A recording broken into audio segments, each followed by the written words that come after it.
And we are here! Hello! Happy Friday! Oh dear god.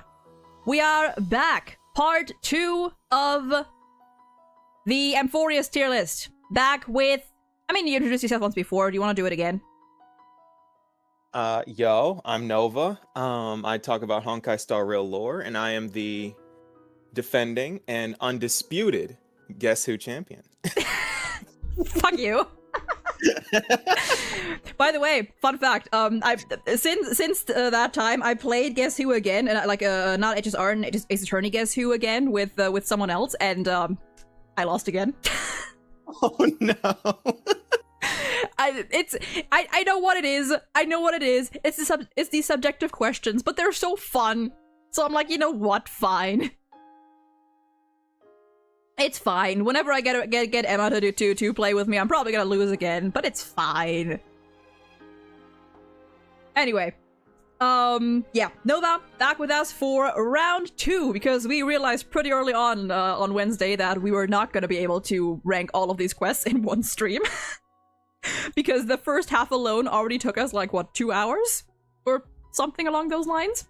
And fun fact, I actually did yesterday. I started cutting down the VOD for those 4 quests, and just the first 2 alone were already like half an hour long. So the video itself also gonna be a 2-parter, and it's probably gonna be an hour each. So that's fun. We're gonna get through it though. We're gonna do it to the end. we're gonna do it one way or another. But first of all, everyone, welcome in. Hope you're all doing well today. Hope you're all having a lovely day and night, whatever time it is for you. And we're not gonna waste too much more time. And probably get straight into it. Before that, however, I was thinking about the last stream. And I did want to bring up one little thing that we didn't mention at all. And it's not a big thing, but I just thought it was interesting to point out. 2 things actually. One, we were probably gonna remember later on anyway because it's a callback, but we didn't really talk at all about 3.1 at the start, where Mighty, Trailblazer, and Dan Heng went to rescue Finon from Nikador's trial, and how in that scene, or in that trial, we actually got our, as I recall, first proper foreshadowing, and pretty direct foreshadowing, of the relationship between Finon and the Flame Reaver, which people were already speculating back then, but like now that I'm looking back at it, it was very on the nose. Do you remember what I'm talking about? I'm trying to look back at it right now. What? It was... I'm trying to remember. What was that?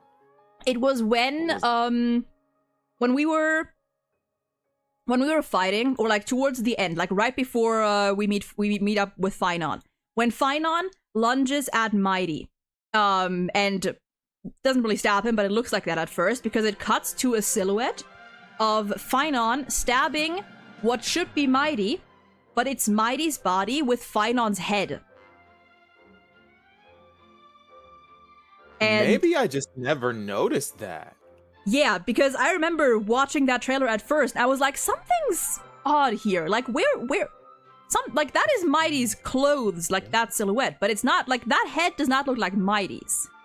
Oh my god, that is Finon's head! Yeah, right? Oh my god! And we learned later on that... And we learned later on that the person Finon thought he was fighting was the Flame Reaver. Yeah. That's, yeah, no. Oh my god, Abby! You're here now! Dude, yesterday, not Wednesday, Abby was in chat and wanted to comment, like, like, be in chat, but Twitch flagged her as a likely ban evader because she forgot her password and had to, like, log in on a different account, so it didn't let her send any messages. And the funny thing is that her first message was, "Fighty is lore 2, trust." And it just straight up did not let that through. Rejected Yowie. Rejected Yowie, for real, dude. Yeah, it still shows you, by the way, it still shows you as likely ban evader, but now it's just monitoring, so you can still send messages. I'm not gonna pay any attention to that. That was so mean because like I didn't recognize your name, but I was like, that's not like that's a normal message. Like what is up with that? And then she came in later in the server and was like, yeah, by the way, that was me. Also, Deep Frost, welcome in. All of you, welcome in. And I'm not sure how to pronounce the name. ZTs, ZTS. Thank you for following. I appreciate it. Twitch hates you for real. Sad. Discrimination. Okay, but yeah, that was about all. That's what we kind of like completely glossed over, and I completely forgot until like yesterday, and I was like at like 2 a.m. and I was like, wait, right? That's so good. I never noticed that. That is so cool. Yeah, that's really good foreshadowing. But yeah, that's about all. And with that out of the way, I think we've talked enough at length about these first 4 quests, and now we shall get on with the latter half of Amphoreus. Technically the latter half, although Starting off with the big 3.4. I think this is not even like up for debate. I think. Yeah. Absolute fucking highest cinema. Straight to the top. Straight to the top. Yeah. No. My God. Do you want to start or? Sure. Because how does it even start? It starts off with. Actually, I did because we had the cliffhanger with. Oh yeah. Finon going into the vortex and meeting Small Rini. Yeah. It starts with us. Irini's there, and it's supposed to be us. And I remember I was like super confused on this, and I was like, "What is going on here? How is Cyrene here and we're not? How did this happen?" Right. So it starts with us meeting back up with Dan Heng, and then meeting Screwlum, who like gives us a quick rundown of what's happening, and then we split up and we go back to the vortex after that. And then there's the March path space scene with Small Rini and stuff. Yep. Yeah. And that's when we got our first peek at the Memo Snatchers being evil. Yep.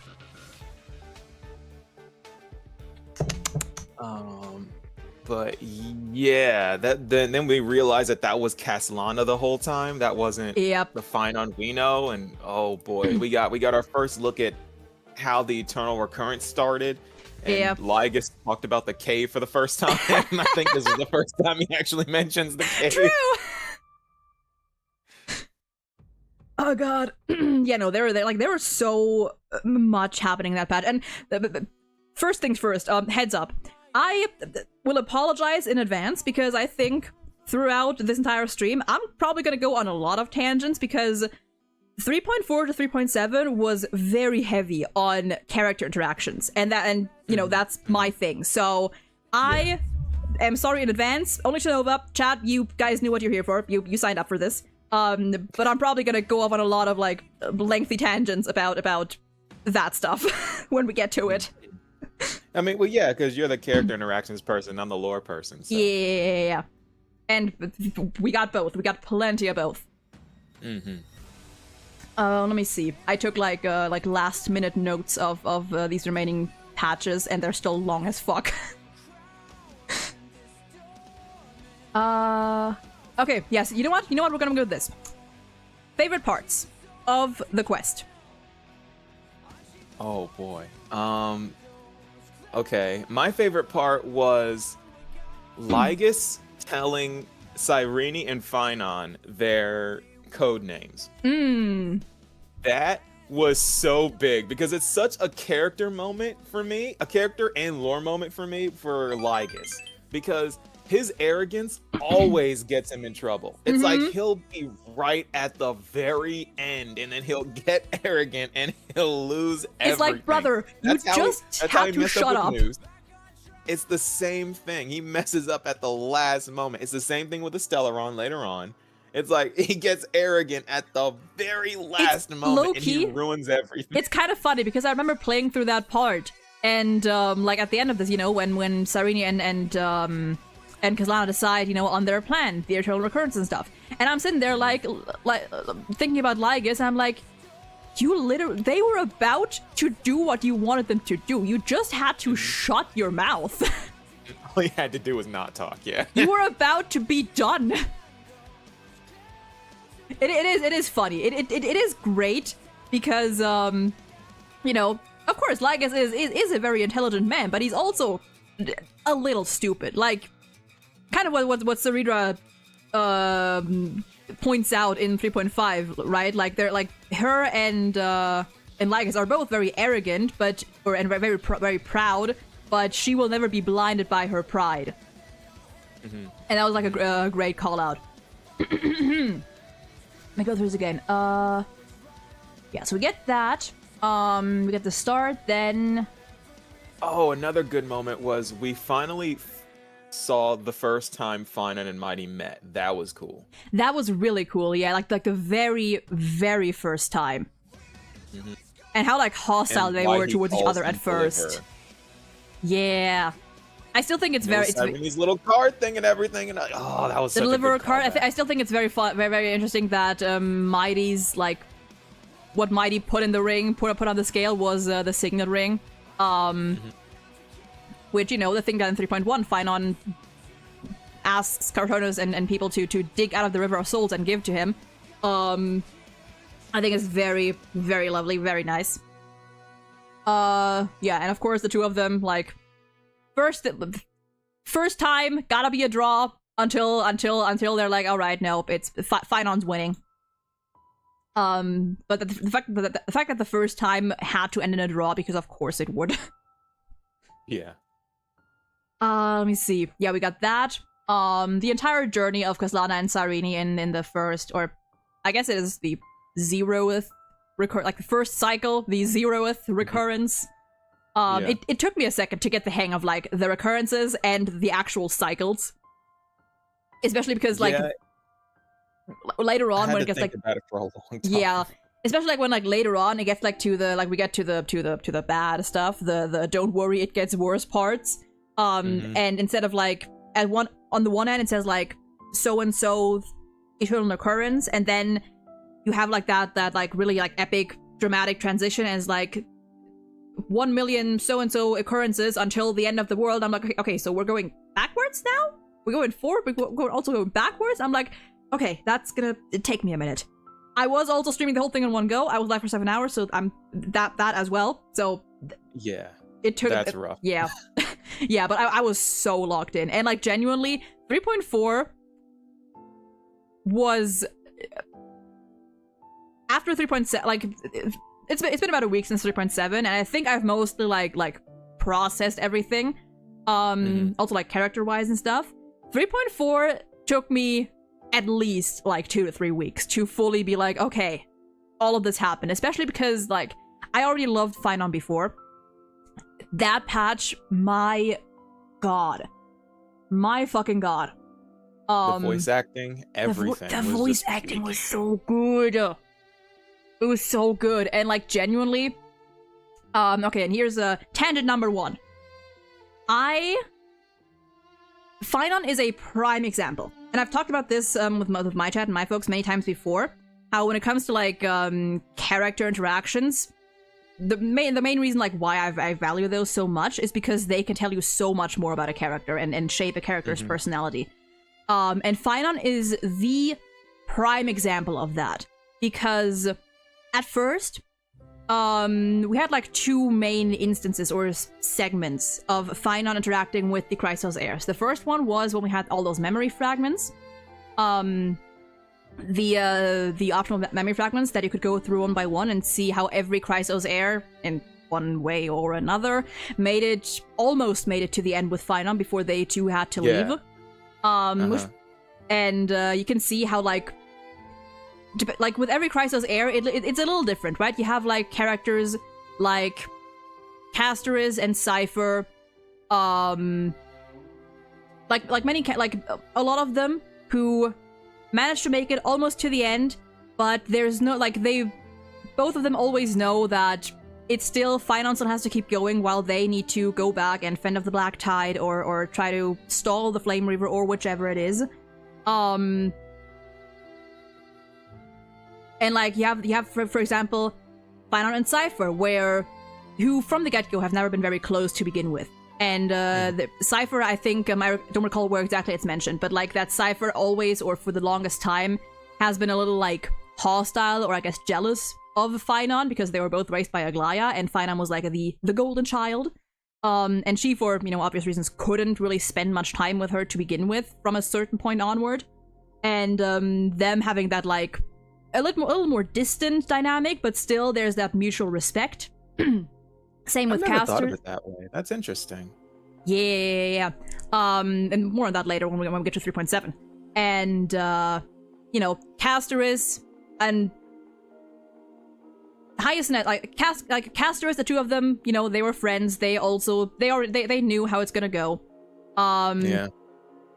Phynon with the Treeby doll. It was so fucking sad. It is Phynon with the Treeby doll and Phynon with little Ika. My god. Like Hyacinth wasn't even there. Hyacinth was Hyacinth never made it. She never even made it. And then you have little Ika there and the depressed, like the dudes of depression telling Phynon to like go on without him. Dudes of depression. And then you have of course Mighty, obviously. Mighty's one does stick out to me in particular because one, my personal very biased because fun fact about the Mighty and Phynon recurrence. Fun fighty fact of the day, or probably the hour because I'm gonna bring up more later. Their recurrence. If you look up the number 2691, in Greek, that number translates to be overcome by desire, commonly sexual desire, sensual or sexual desire. Oh yeah, I remember that. Yeah, little on the nose. Going crazy about that. Yeah, little on the nose. I had to look up that up myself because I didn't even believe it at first. I was like, surely people are just like misinterpreting something there, but nope, like, there's a number for that? There is a number for that. Yeah, like I had to look that up because those people back in the day. Yeah, because I was like, there's no way. Like that'd be too out there, but nope. That straight up, that's what it is. But also the fact that with Mighty, like the only person, like we had two people where Phynon wasn't as what do you call it? As where Phynon's resolve showed a little bit of like he faltered a little bit. One was with Aglaya, where they were both there, and Phynon was like, well, you're still here, so maybe the prophecy is not going to come to pass after all, if you can still be here. But Aglaya immediately tells him that no, she needs to go back out. It's gonna end the same way. And then with Mighty, where Phynon is quite literally begging him to witness the Era Nova with him to try and go against the prophecy, and of course Mighty's like, nope, no can do. Broke me in several ways, that scene. And I also love Anaxa's very much, where Anaxa, at that point, living rent-free in Phynon's head for a change. Yeah, that was weird. I don't know how they managed that. Yeah, I don't know. Maybe that's just like a thing with reason. Like one demigod or one titan always has to inhabit someone else's brain for a little bit. But then like at the end, there was also that open acknowledgement that Anaxa doesn't give a lot. That he's like honored to be there with Phynon at the end. Mm-hmm. With his which I still think is funny because despite like all the Phynon slander that Anaxa freely hands out, he has still stated that that Phynon was his favorite student, which is really fucking sweet. But yeah, that whole scene, because you see like how like you would think it'd be Hyacinth, like you would think, and of course like he cherishes all of them, but like Phynon just has that something. Like Phynon is like the kind of student that causes trouble, maybe not the best at everything, or a little bit of a problem student, but it's like very affectionate. Like you can't help but love him and care about him. Anaxa has a soft spot for Aglaya's son. Let's just be honest here. Yeah. Absolutely. Also, I never noticed that he was talking to a Treeby doll. That is so sad. You didn't? Oh my god. I never noticed that. Yeah, no, because we didn't actually. I was like, wait, Triby never made it? No, like, and this one he's just by himself. Who was he talking to? Yeah, because like he says, oh, you can't speak anymore. Exactly. I didn't realize that was. Oh, that's so sad. Oh, that's so sad. That was like, and God, no, like that whole scene. On the one hand, of course, yeah, they made it optional. Like they made the fact that they made all of that optional. On the one hand, I get it, but on the other, like, how do you skip that? Like, how do you skip that? Because like to me, it was just, again, I always love seeing Finon interact in one way or another with the other Crisis heirs, because it's so like sometimes the differences are more subtle, but all of their relationships, even the more distant ones, are still very fleshed out. Like again, like as I mentioned, like Cypher and Finon, who both children of Aglaya, but in very different positions. And they've never had a chance to really bond over anything until now, pretty much. But despite everything, they still worked together. They still had that, like, underlying trust and respect when it counted. Also, was there not a Hycelins one? Did he not ever make it to the end with Hycelins? No, actually. At that point... You know why that is? Why? Because we do. That's a fair point. That's a fair point. Like, and to be fair, I think one thing may also have been, which I wouldn't be surprised if that's why they did it, is just because we didn't really know Hycelins at that point, although I still think it would have been nice. She shows up. She shows up. The first patch she shows up. Yeah, she shows up later on, or she shows up when the recurrences begin. But in the there's no memory fragment with her, which I think we could have gotten, honestly, if there had been one time in the 33 million plus times where she did make it to the end with him, just to give us an earlier introduction. Because I think one thing that Hycelins and Saridra kind of suffered from a little bit, even though it made sense, was them basically being introduced in one patch, in their release patch. And we didn't really hear or see much, if anything. And they immediately died. Yeah, like, it is unfortunate that they kind of got the short end of the stick there, even though it does make sense. But I do wish that, like, at least in snippets, like little flashbacks or something, we could have gotten more of at least Hycelins, because we've heard about her in 3.3 already. And then we met her once in 3.4, so they could have done something with that, I think, in my opinion. We got plenty of her later on, though. We did, thankfully. Saridra too. Yeah, Saridra too. But more on that. Oh, yeah, he never made it to the end with Saridra either, did he? Yeah, I mean, and to be fair, Saridra always... It's not shown. It's not shown, yeah. And to be fair, Saridra always... Or... It is said that, like, at least a lot of the time, she just died very early on. And Aglaya then took up the mantle. She became a demigod, made her law change, and died. Like, that's... Yeah. That's like an Anaxa move. Just onto the stage, do your thing, do not elaborate, leave.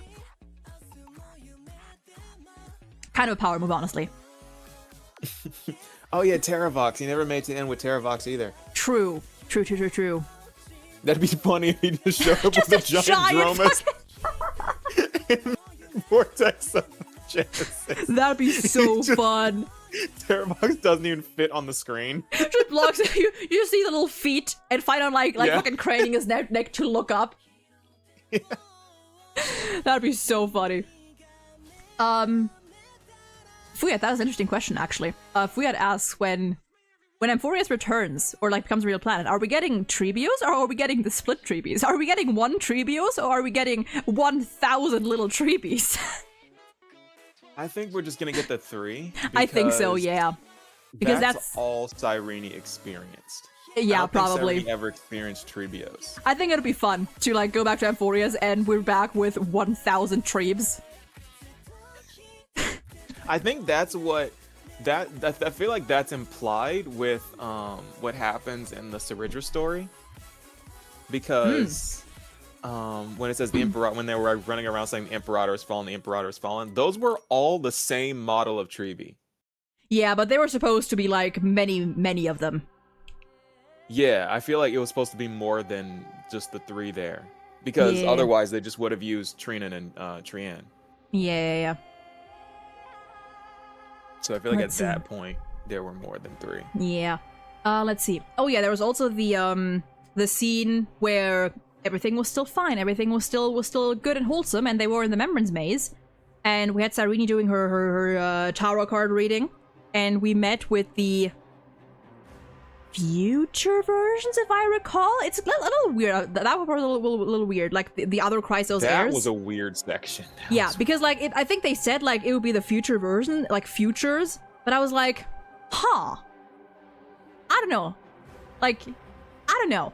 And everything whole, involving the fairies gets weird. Yeah, yeah. And like asking all the Chrysos heirs about their wishes, which once again, fine on asking about everyone else's wishes, but what about his own? Who cares? Not him.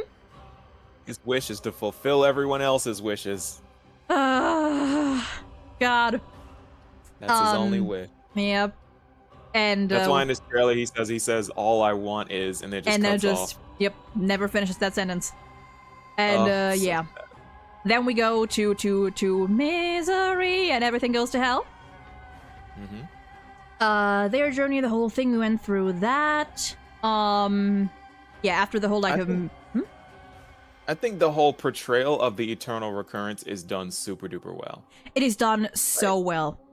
Especially, it's a little confusing, but it's a little confusing at first. It makes yeah, a lot of sense. Yeah, it makes a lot of sense when you like actually like look back and think on it. Yeah, usually what I tell myself when it comes to like confusion, when it comes to like HSR lore or Hoyo lore, I'm like, if I don't get it the first time, that's fair. I've always been bad at like literary devices and stuff, and like picking up on metaphors and whatnot or other things. It always took me a second. Second time, okay. If I don't get it by the third time, then something might be a little wonky here. Yeah. For me, it's like if I don't understand 80% of what happened by the end, there's a problem. Yeah, that's fair. That's fair. I read this stuff way too much to not understand everything. Yeah, like you have the brain for that. Let's see. And also, it's like I take notes as I play the story. True. Yeah, I don't. So there's that as well. Let's see. We see that one eternal recurrence with Hey, yo, what's up, bro? Today. There's the eternal recurrences where you see like snippets of moments where like Finan has to like he talks to Anaxa at the grove. Yep. That would have been the next thing. Yeah. Like, yeah, I've seen this already. I know what you're about to say. It's like, yeah. Oh my God. But it's also a testament to how smart this guy is. He was able to remember all of that. Absolutely, yeah. And he's done this so many times that he just remembers it. And these are like 1,000, like every eternal recurrence is like 1,000 years. Times 134. And if we're moving on to that whole section, number one, as I've said, Coronal Radiance, or actually, I think we have an official name for that theme now. It was something darkness. I think it is. I thought it was just called Coronal Radiance. It is when oh yeah, it is when darkness spreads, which is a lovely name. I'm not gonna play it for you, chat. Go fuck yourself. We're not listening to the depression now. But yeah, I'm still gonna probably call it Coronal Radiance because that's just in my mind now. But the fact that theme kept playing the entire time, and the way it started as well, like we had the black screen, and I heard the and I was like, I know those notes. I can play those notes. I know those fucking notes. Don't you do this to me. Oh no. And there's one scene like very early on when we have Finan or Kazlana and Cyrene staring up at the sky again. And there is one line that I don't know, something about that gets me, is when we see the black tide and Finan like sighs, or it has like a ...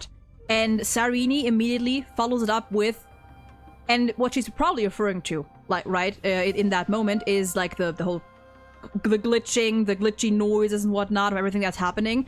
But after that Finan sigh, she asks, "Is that AMPHOREUS crying?" And I'm like, like right out, like it something about that. Something about that sequence of events where like she probably meant AMPHOREUS, but I don't know. There's something about that always sticks in my mind. And yeah, after that, we go through, you know, we start the recurrences.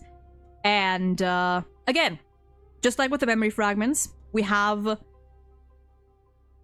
several interactions with the heirs that all play out a little differently. We have Aglaia, Tribine, Hycelens, where at first everything, like the plan is to make everything go peacefully, you know, give Kazlana the core flames, maybe things will change. They didn't. Kazlana killed himself. In that moment, that was a very sad line, but like it is a little funny, like out of context. Yeah. And then we have the admin logs as well, where over time, like at first, where Finon actively tries not to let his friends and his companions be like die, and then at some point he just stops caring, or not really stops caring, but like he just numbs to it. Yeah. Yeah. And he just goes through the motion. His mind starts to go. Yeah, dude. Like the one that was like with irreversible damage, and then Lygus with the fucking admin notes. No more notes about mind degradation. I'm like, go fuck yourself. That's your you did that. And he's just like, yeah, don't worry about that. I don't care. He really didn't either. No, like, he did not. It's just the what's the word I'm looking for? It was just a procedure for him. Yeah, like the apathy towards it.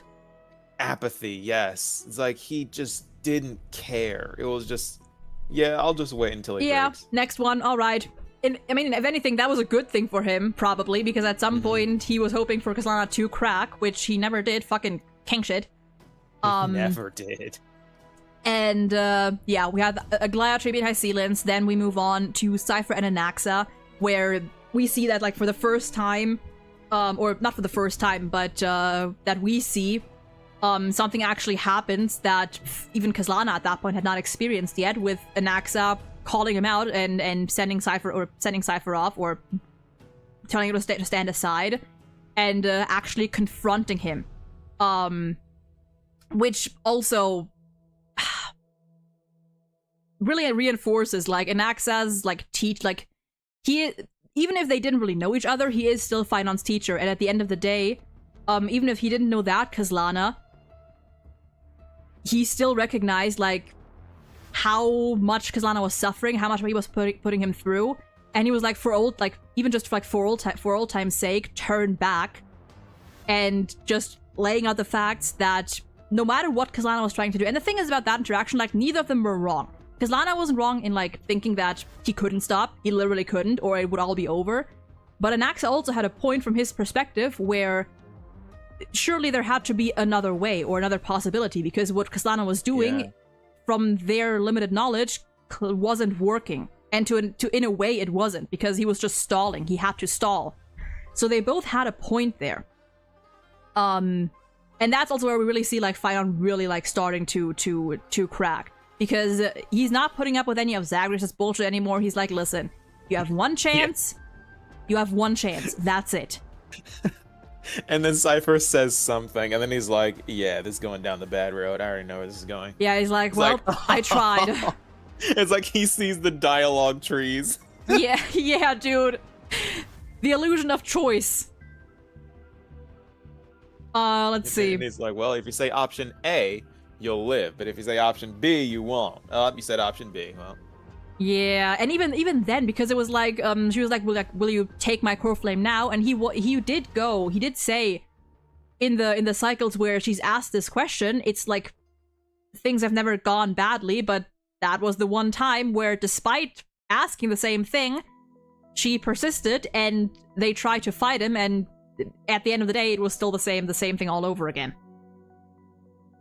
Another thing I think is cool here is when he does the miracle to bring Zagreus back to where he was. Yeah, like at that point, he started learning other demigod abilities. Yeah, like 1,000 core flames later. Yeah, he would. So sick, because it was always like a wonder is like, how does the Flame Reaver know how to like teleport himself in and out of? Yeah, he's had the time to learn.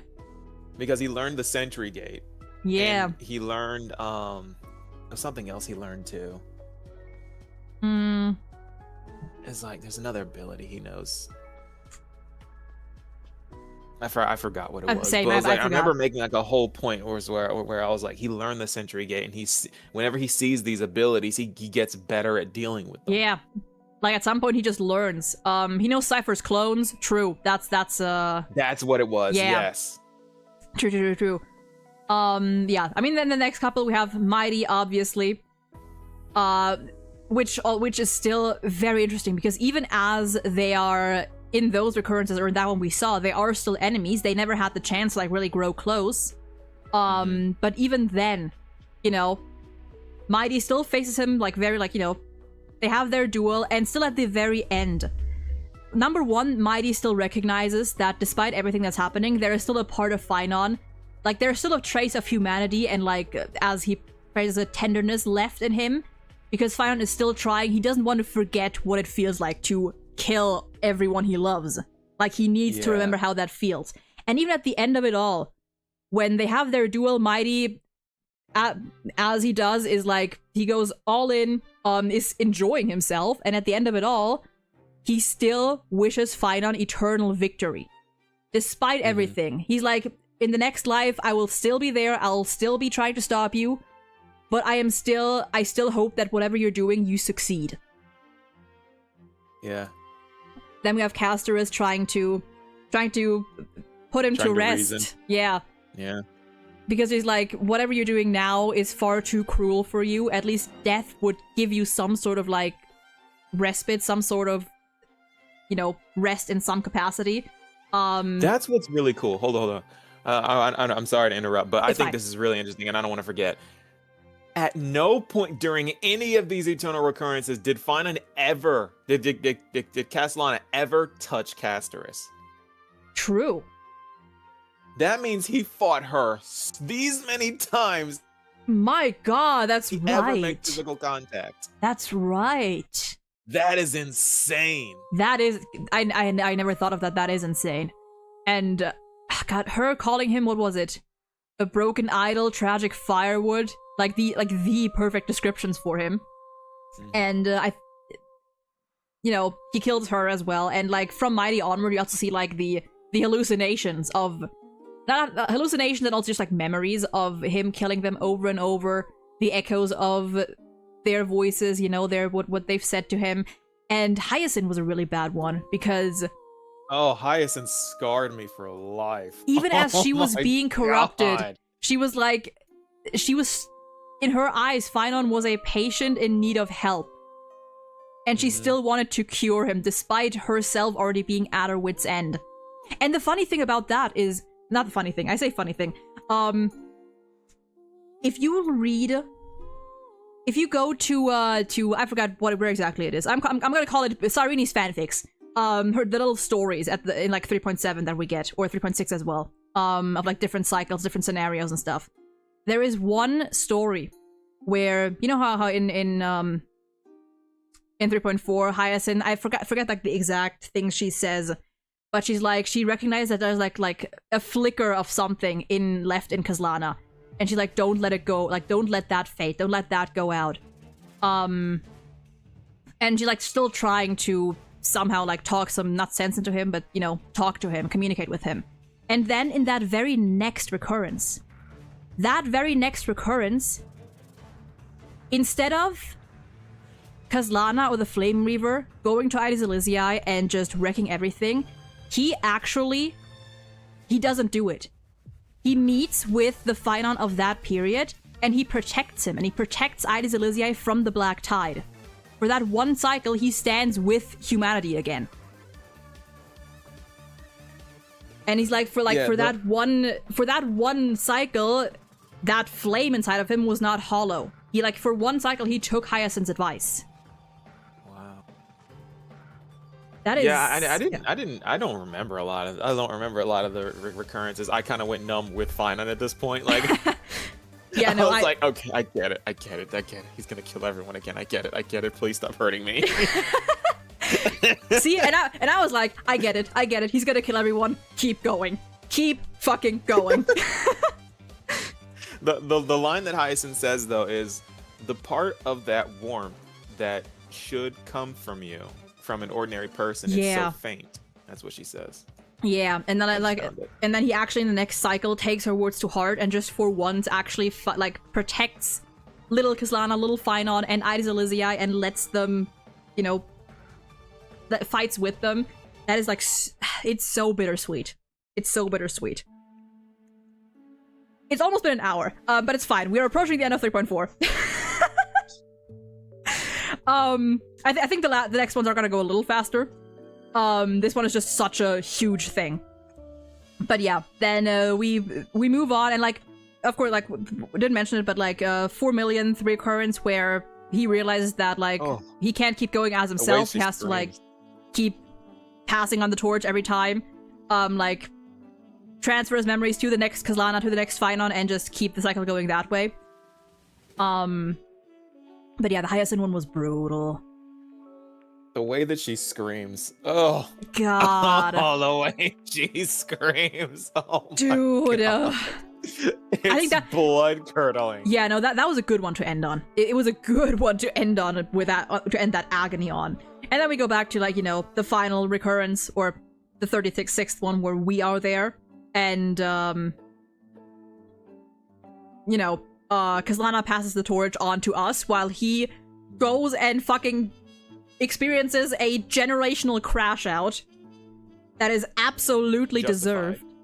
Which, by the way, before that, we also have the conversation with him and Lygus, where they talk, and Finon absolutely rips into him. He absolutely tears him apart. Awesome. Like, some of those lines he lets... that off again. Like, some of those lines he drops there, you know, the score, 33,550,336 to 0, and talking about being tired, what was it? Being tired of being measured against a worm the gods keep as a pet? That was such a fucking brutal line. Like, he dropped so many lines. He dropped so many. He was like, oh, you say I'm the prisoner. Yeah, no, who is the real prisoner here? You're my prisoner, because I'm not trapped in here with you. Stop. You're trapped in here with me. Yeah. And then, like, after that, after he cuts like his head off again, which it doesn't do anything, but it feels good. Like, directly addressing Nanook. And be like, Nanook, you arrogant fool.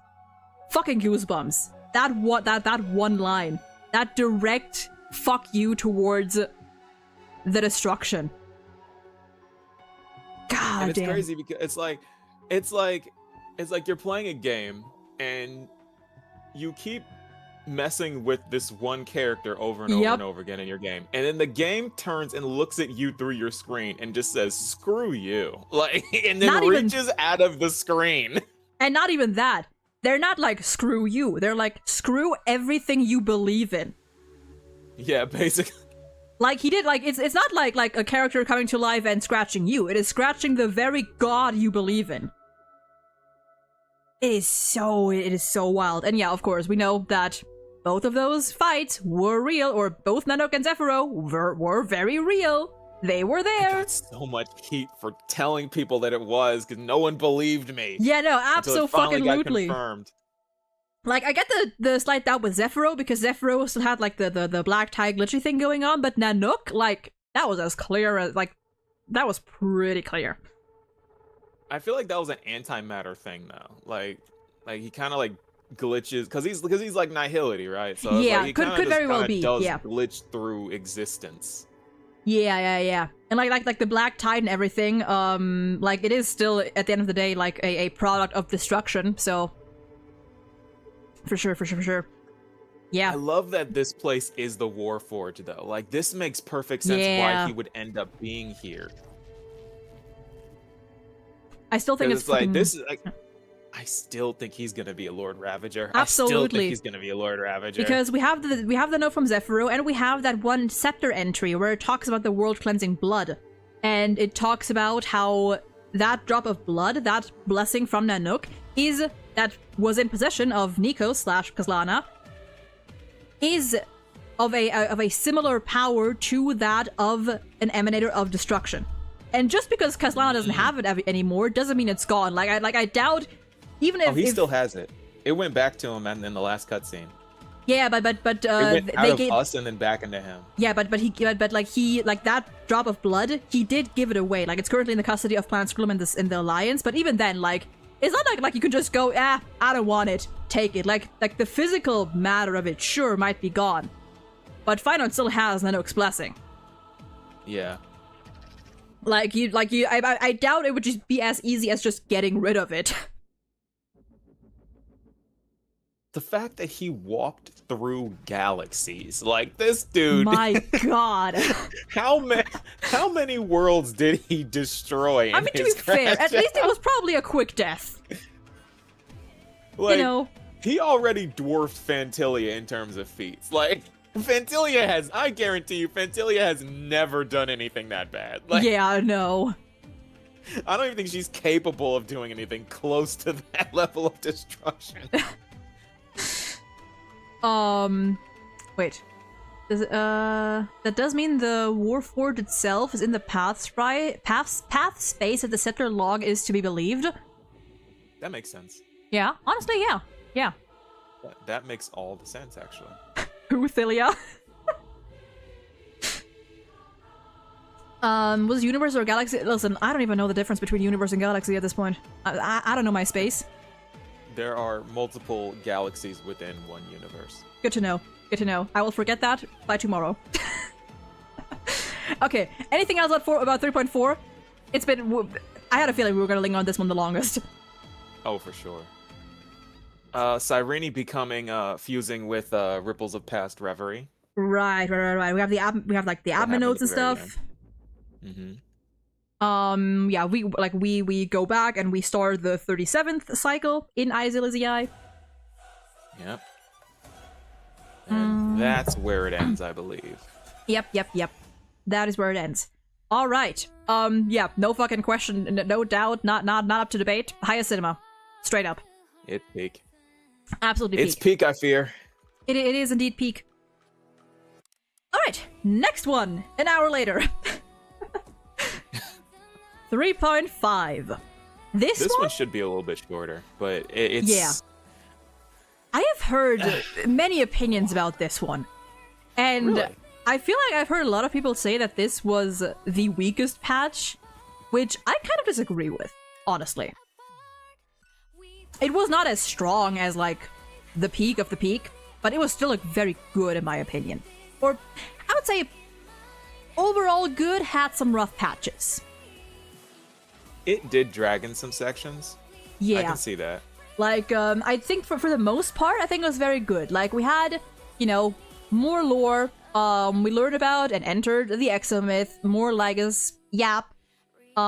Which, by the way, I think one important thing to mention is, like, when it comes to, like, the length of quests, sometimes what influences how much a scene drags on, it's not just the scene itself, it's also the voice acting. And listen, all the credit way to the characters talk, exactly. yeah. Blythe does amazing, and he does amazing. But God, Lygus talking like so slow and taking his time in English is infuriating. But that's what makes it work. Man. He's got all the time in the world. Yeah.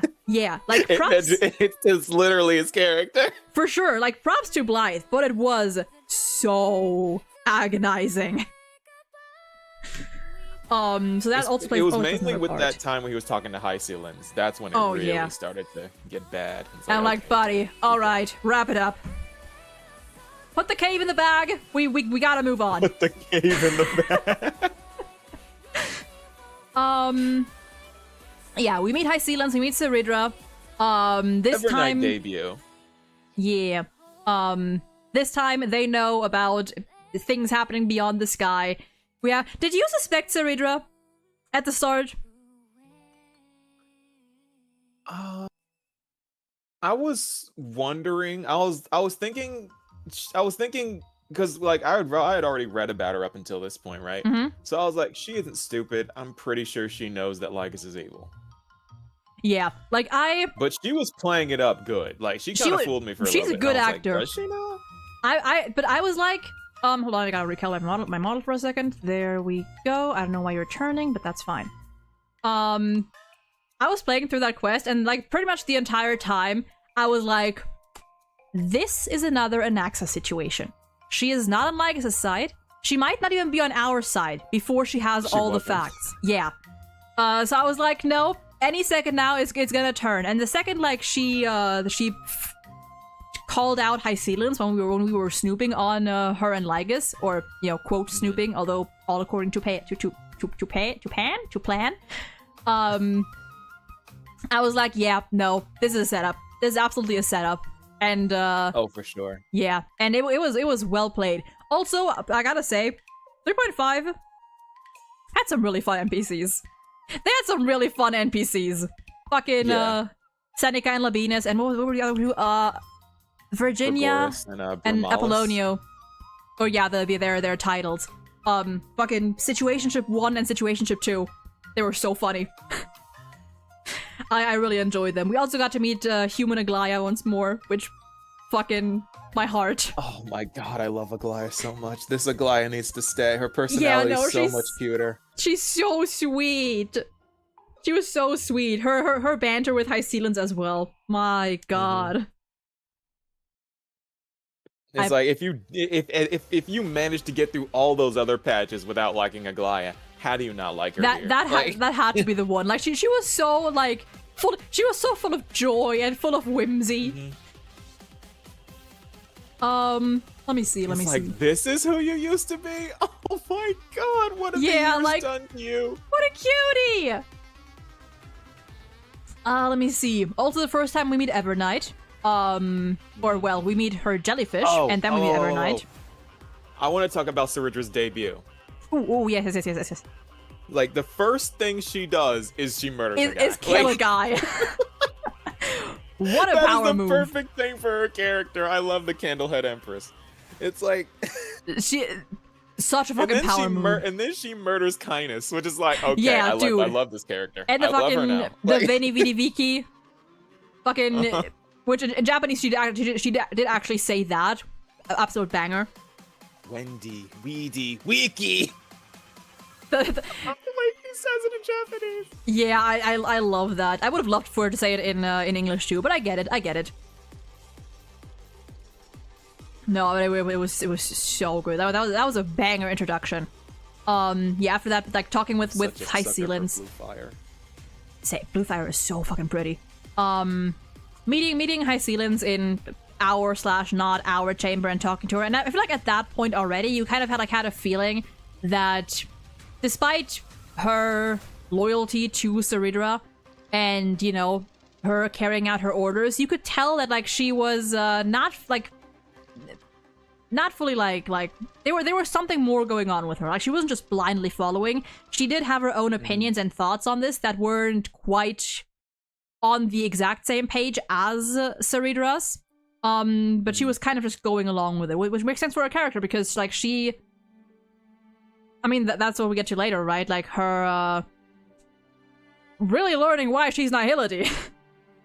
Yeah, they made that one abundantly obvious. Yeah, with like her not like always latching on to other people, always depending on someone else to guide her. Which on that I will say, that section did drag on. Like, it kind of did. Yeah, like the concept I liked. I do think it would have been better if they had at least given the sirens some sort of more original design. Even if just like different clothes or I don't know, fucking give them some scales, I don't fucking know. Just anything. But I like the concept of it. I just think that it did drag on. They could have shortened it. But it did still do a good job at highlighting like Hycealians' character and her very much like her dependency on Ceridra in pretty much everything until everything came to a until everything like went down until the end. Let's see. That. Yeah, we have first time meeting Evernight, where she just snatches up small Rini without Lygus even noticing. Which is very fun. I feel like that was good though, because I feel like Lygus would have Oh, done yeah. something to her. Absolutely, absolutely. Because like after that, like he locks us in the Exomyth for a while, where Yeah. Evernight saves us once more. And then it's 1,000 years later, and we have another, a quote recap of what happened these past 1,000 years of Aglaia sacrificing herself, which, by the way, the way that Aglaia was, like, described, or Lygus planned for her to die, where he's like, I can't kill you, but all the raging Archimans, all the people that are like on your, they can do it for me, and I will enjoy every second of it. That was brutal.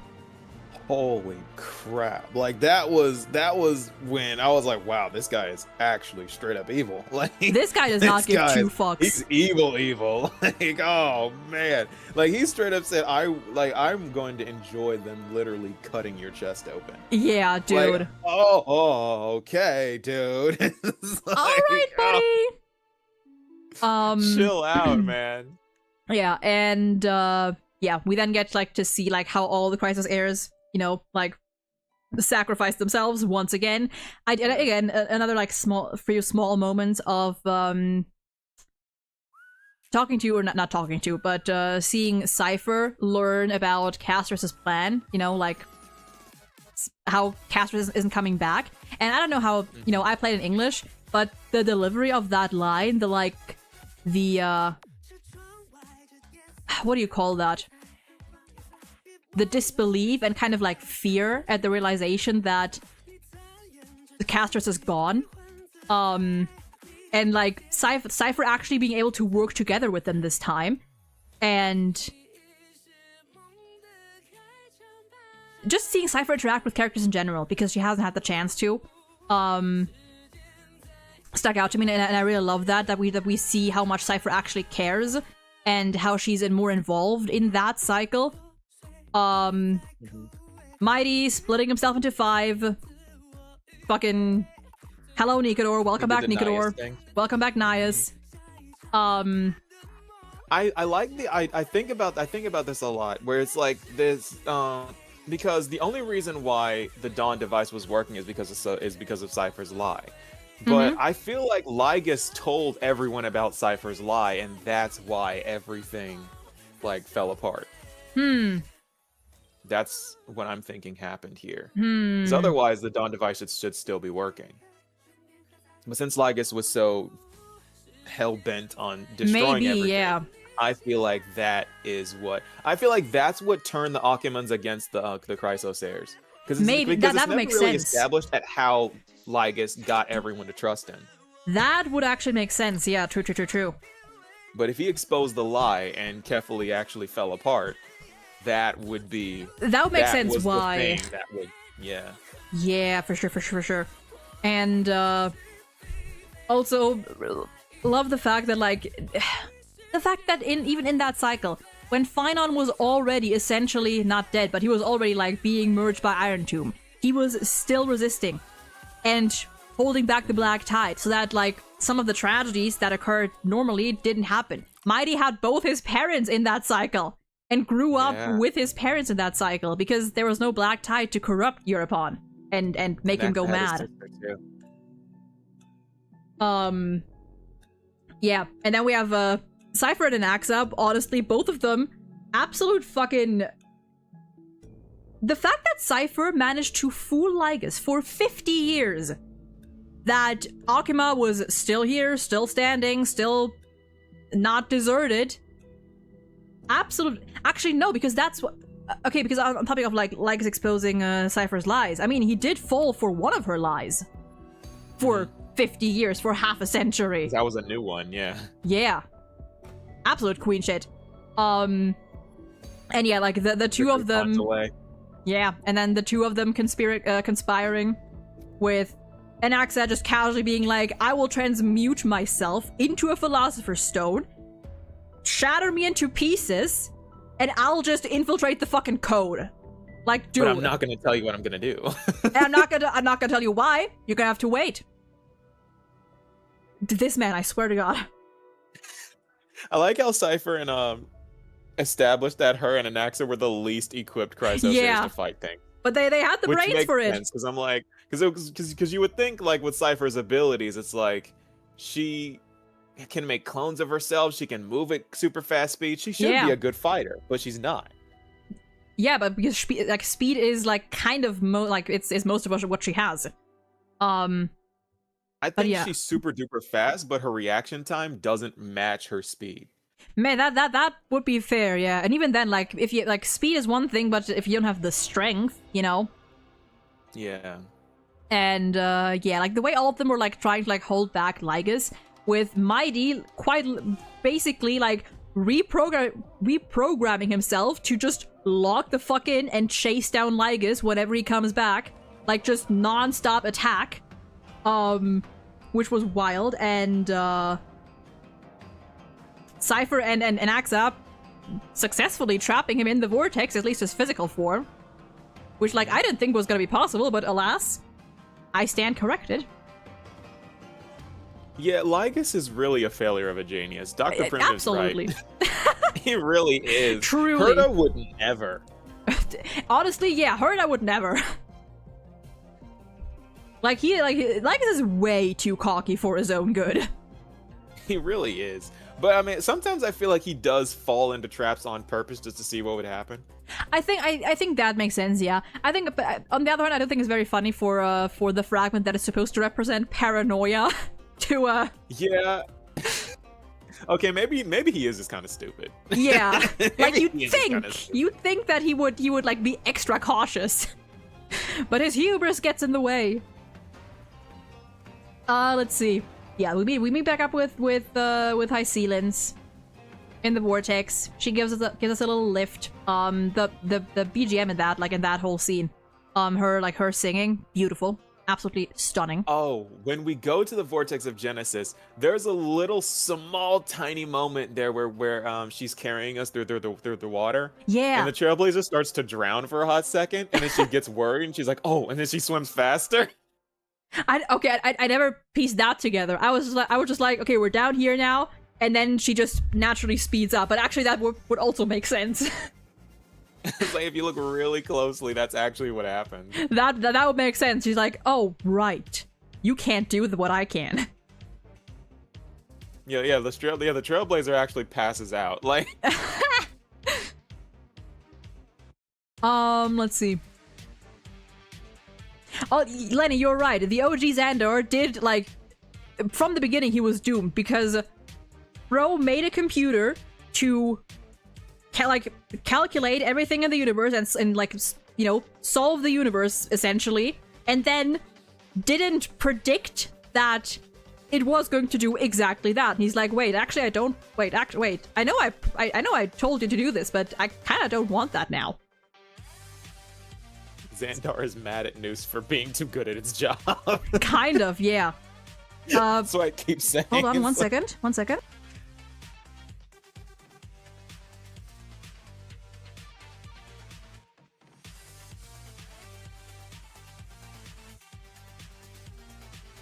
There we go. But yeah, like that, like I think Xandar, all in all, like as smart and intelligent as he is, he's also like kind of short-sighted and just too arrogant. Like his the very first, like, his creation of news was basically, go do this thing. It does the thing. It does even better than expected. And he's like, wait, backtrack. I don't actually want this. Whoops. And now I'm blaming you for it. Hey, go learn everything. Why are you learning everything? Exactly. Song is called Frozen Tides, and the third part of the allegory of the cave, by the way. Thank you. I do like that song a lot. The High Sealand song. It is so pretty. Oh, there we go. Oh, right. Herta appears in Screw'em to combat Lygus, and we start to learn who he is. We know that he knows that he's a society member now. I unfortunately got leaked on that. Sad. Oh, really? Yeah. But oh well. Oh well. I think this was also the patch that Herta pseudo disproved my theory, where because this whole time I had been saying that Rupert was going to be a part of the Scepter. And she was like, I that's said boring. that so many times. She was like, that's boring. I was like, how dare you? I was so mad. But then she ended up becoming Iron Tomb, and I'm like, ha! You know what? Close enough. We'll take it. Like, ha! There is a timeline where I was right. I don't care. And it was you. True. The irony. How's that for boring? Let's see. Then we have the Lygus boss fight with. Look, I did not expect that boss OST for Lygus, not gonna lie. I expected something like orchestra or like choir, not fucking like EDM disco music. It's still good, but it was unexpected. Brutal.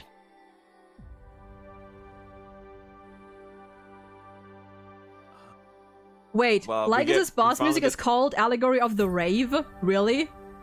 No shot. Really? That's no funny as shot hell. It's called that. No that is way so it's funny. Called that. Hold on, I'm pulling it up. I gotta. Surely it's in here somewhere. After something. It is actually called that. Oh my god, that is so funny. No, wait, no, it's not. Wait. Is it?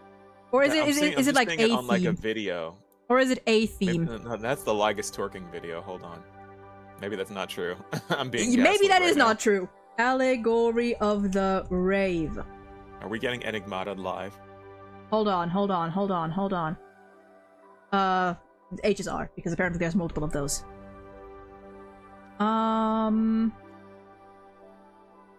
Nope, that's Allegory of the Cave. I think I remember there being something called Allegory of the Rave. We might be getting Enigmata. It's the first song in the new album. Hold on, I'm checking this. I am fact checking this as we speak. No, it is called Name Enteliki. Is that how you pronounce that? Yeah. It might be a fan That's name. What I'm saying too. It might be a fan name, which is also funny. It's still good. It's still good. I'm gonna call it that. Allegory of the Rave is so good. That's a missed so opportunity. They should have called it that. Yeah, absolutely. I just realized I never posted I was live. Whoops. Well, whatever. We finally get it dropped that Cyrene's a memo sprite, and Herta starts getting her suspicions about her.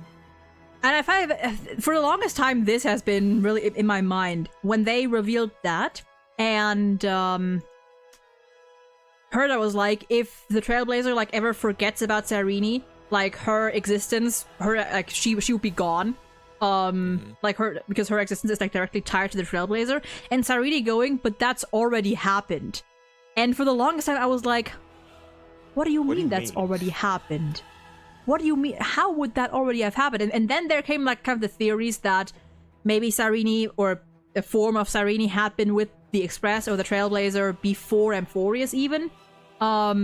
Which ended up not really being true. But was that maybe like in... I'm still kind of wondering what's up with that, actually. It's like, I don't know. I don't really know why she says that. Yeah, like that. Maybe it's because she's referencing that the first Cyrene is gone. Maybe.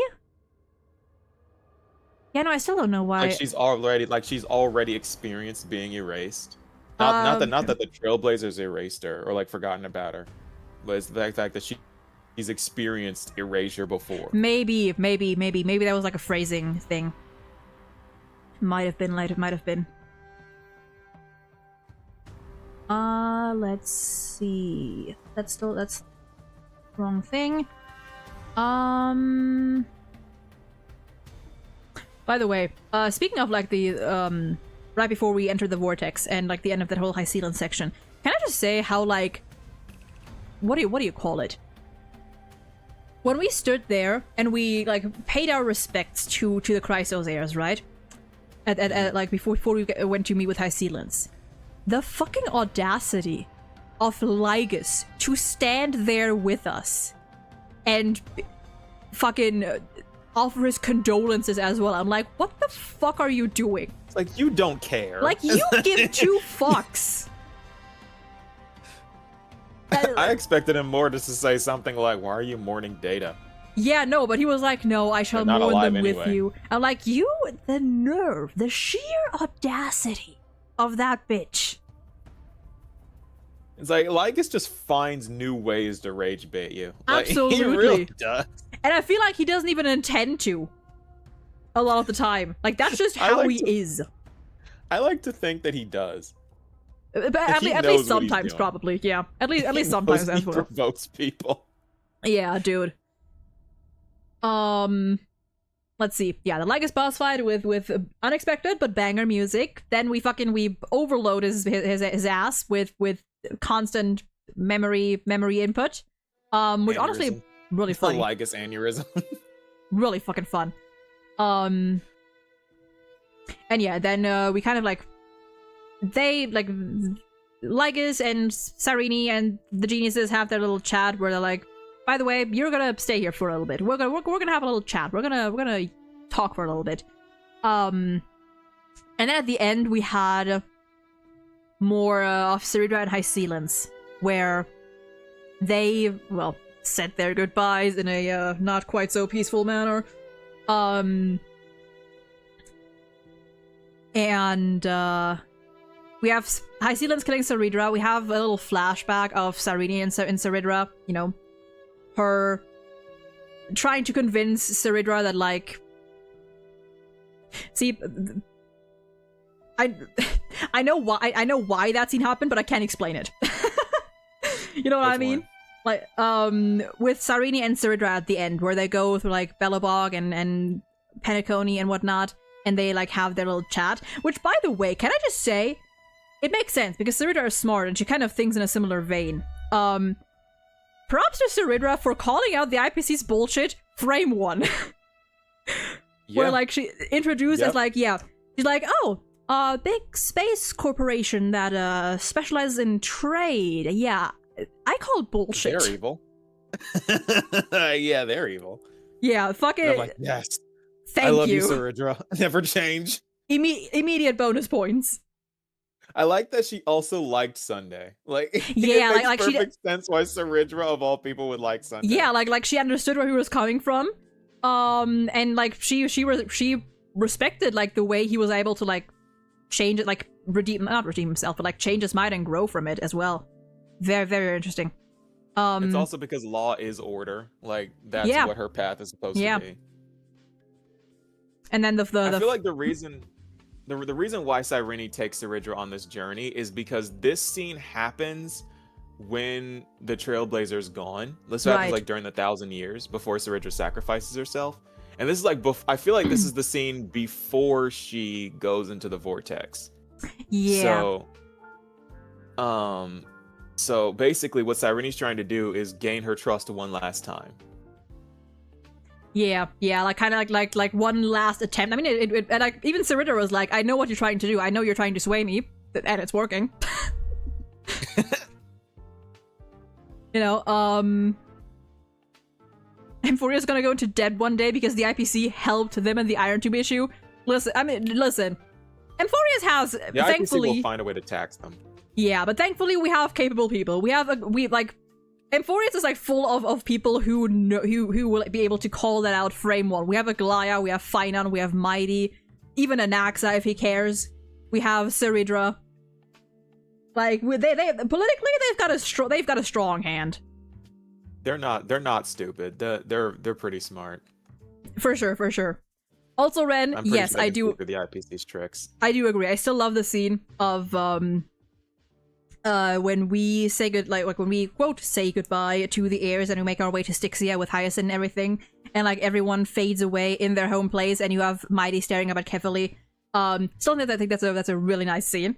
And I still think it's kind of ironic that the one timeline where Mighty was actually able to grow up in a healthy, like with a healthy family and grow up safely is the one timeline where he has no equal, where Finon is gone. He doesn't, like, they don't even meet because Finon is, well, gone. And actually, did we have a Finon at all in that cycle? Or, like, did we have tiny Finon just growing up normally in Isles Elysiae? Or did he just not exist at all?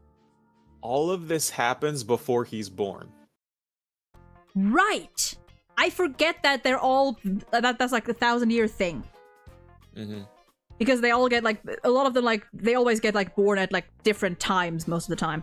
Yeah. Even if it's the same recurrence. Right. It's like Mighty isn't even there when like we never meet Mighty in this cycle because like Mighty and Finan are the same age. Right.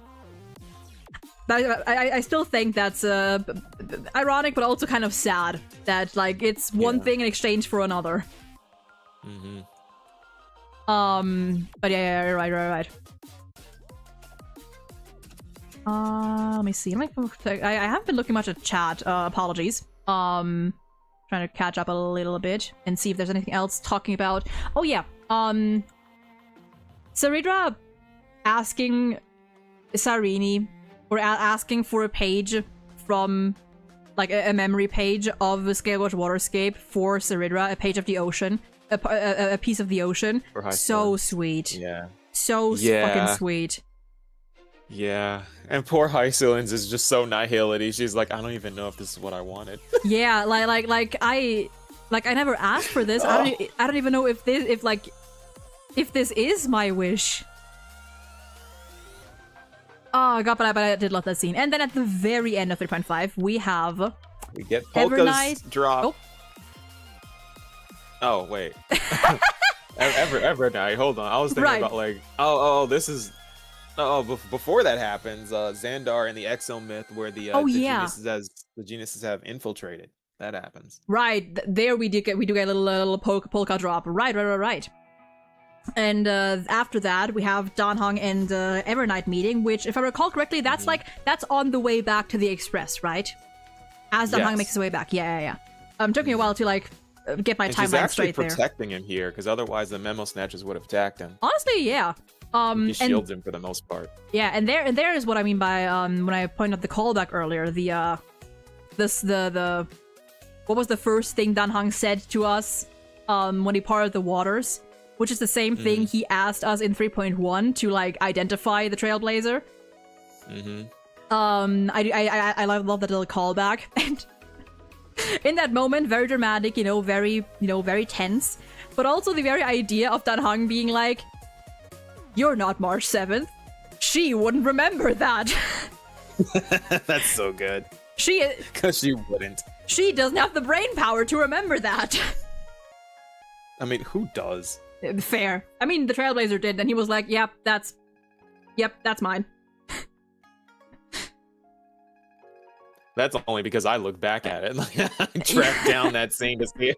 The Trailblazer didn't say anything. I was like, wait, Trailblazer didn't actually say anything. See, I was talk to everyone as NPCs. You can't talk to the Trailblazer.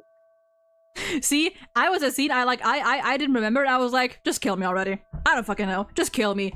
And I felt like that in itself would have been a convincing enough answer, because he was like, yeah, they'd say that. Let's see. Anything else for 3.5? I think that's it. So where do we put it?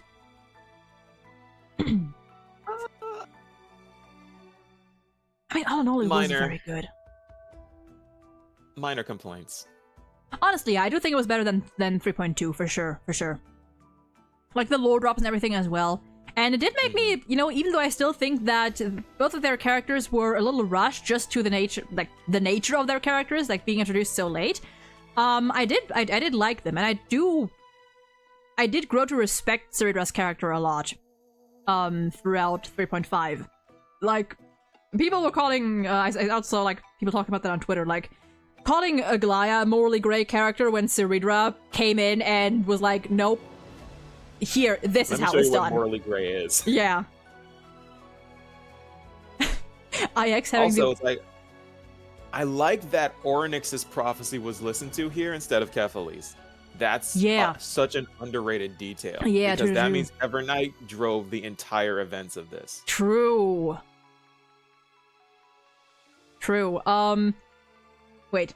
IX having the weird obsession of very attractive but depressed women as followers of their path. Ah yes, Sampo, my attractive and depressed woman. I mean, to be fair, we have Madame Poisson, so close enough. And, I still stand by the Sampo morning actor theory, so I don't think he even really follows IX. I think he would wait, no. Actually, no. Well, IX and AHA are actually very close in concept. True, they are. Honestly, no, actually, when you think about it, like, we don't know, of course we don't know much about Sampo, but I wouldn't be surprised if he actually ends up being a bit closer to IX than the Elation, all things considered. Because he just wants everyone to be happy, but also, like, his form of, like, his interpretation of Elation does differ quite a bit from what we've seen from certain other characters and certain other people, where he's much more, like, people-oriented, and he just wants people to find joy in their lives. Mm-hmm. God, I'm so excited for whenever we get more Sampo lore. Sephiroth, my favorite girly. Listen, they can both be one of the girlies. We're good. But yeah. 3.5, do we go over 3.1 and or 3.2?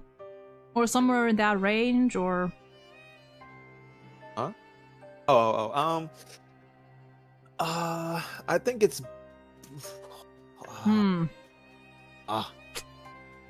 See, I'm always terrible at ranking things, like, within the tiers, because I'm like, depending on the day, it could go... Depending on how much I currently think about this very character or this very story, it could go either way. Is it better than the Mighty patch? That's the question. Maybe we'll put it in between, and like they're around equal in different ways, I feel like. Mm-hmm. Yeah. They're about equal, different aspects. Alright, we have 2 more. How much time do you have? Question. We have been live for I think I can make it to the end here. Okay, we're good. 3.6. The Evernight patch. The Evernight and Danhong patch, and the bit of an Express Trio patch. Mm-hmm. Let me go down here. I have oh yeah, my notes of the last quest are a little small, are a little less, just because I think I remember more of them. First thing we see, Anaxa showing up in Xandar's head. As he should. That was good. That was so fucking good. The Evernight finally thing. Figured out what he was trying to do. Yeah. The Evernight thing, talking to Evernight, and along with the flashback to like March and Evernight talking, and the like open reveal that, which people have already like speculated and kind of figured out before, but that her first appearance, as we've seen, really was in fucking Argenti's quest. Because it's always Argenti! It's always Argenti. In a way, he was part of AMPHOREUS. Even if only in memory. And then Evernight proceeds to Enigmata, telling us that March is no more and all that. Yeah. Which, to be fair, I wouldn't consider that quite like full Enigmata, because that was the plan. The plan was like for March to sacrifice her memories, or at least like Evernight couldn't guarantee that March would be herself or even existed at all by the end of it. So I feel like it wasn't really why like she did that. I feel like it wasn't really. I feel like that wasn't necessary. I think it wasn't really lying. It was more so like she was exaggerating and like just being very cryptic about it, and like what she thought was gonna happen. I think she was just very convinced that like March, as we know her, was going to disappear. Yeah, but she knew for a fact that March was in our camera, because she was with Ornyx the entire time. She knew that March transferred into the camera. We talked about this at some point, I know. Yeah.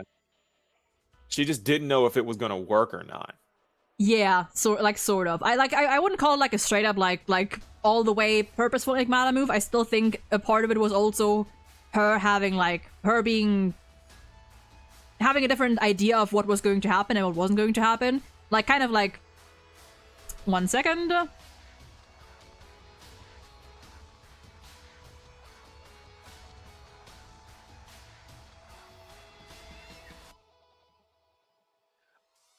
Hello, chat. There are a lot of interesting things with Evernight here, because I feel like a lot of the time she lies, but not necessarily a lie. Like she somehow gets out of it, and it's mainly because she manages to say things like March 7th is no more, but it's just because she thought March 7th was no more, and because she knew that March 7th transferred herself into the Veil of Orynyx, and that she was with Evernight. I mean, she was in the Veil of Evernight, and and Evernight herself was in Orynyx the entire time. So she knew that when we took a picture of the Veil, that March could be transferred into the camera. But since she didn't think it would work, or if she wasn't sure that it would work, from her perspective, March was gone. So it's only in technicality that it's not a lie, but it kind of is, you know? Like,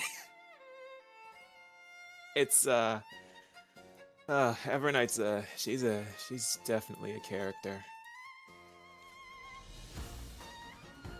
I can't wait to talk about the Dan Heng segment with Lycus. That's gonna be fun to talk about. Right. The Kafka crumbs too.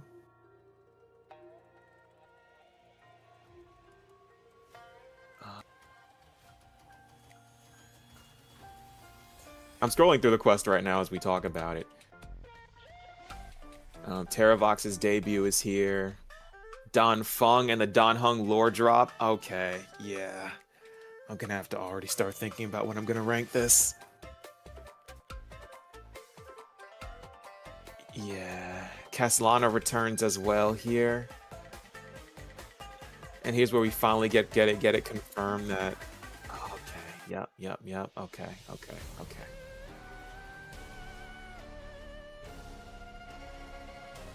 Okay, I am back and I have food. All right. So, okay, but yeah. Basically, all I was talking about was the way that Evernight talks is that she basically finds a way to lie without lying. Yeah. Where, like, she knew that March was in the camera, but she didn't know if it would work or not. So from her perspective, March was gone.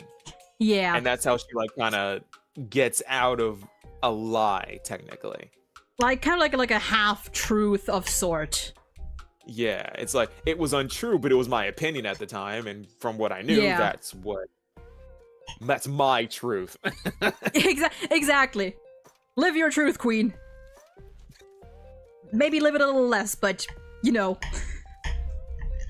Oh god, there is too little space on this desk for me to not drop my food. There we go, I guess. There we go, I gotta move my foot back a little bit. There was that. Okay, what else? Let's see here. Yeah, we had Evernight, like, talking to us. Evernight, the flashback with March. We had Dan Heng returning to the Express and being kind of, like, non-existent for a hot second. Fighting the memo snatchers. That was pretty cool. That was very cool. They got trapped in the mirror. Yeah. The mirror. Herta being the goat this chapter. As usual. Mm-hmm.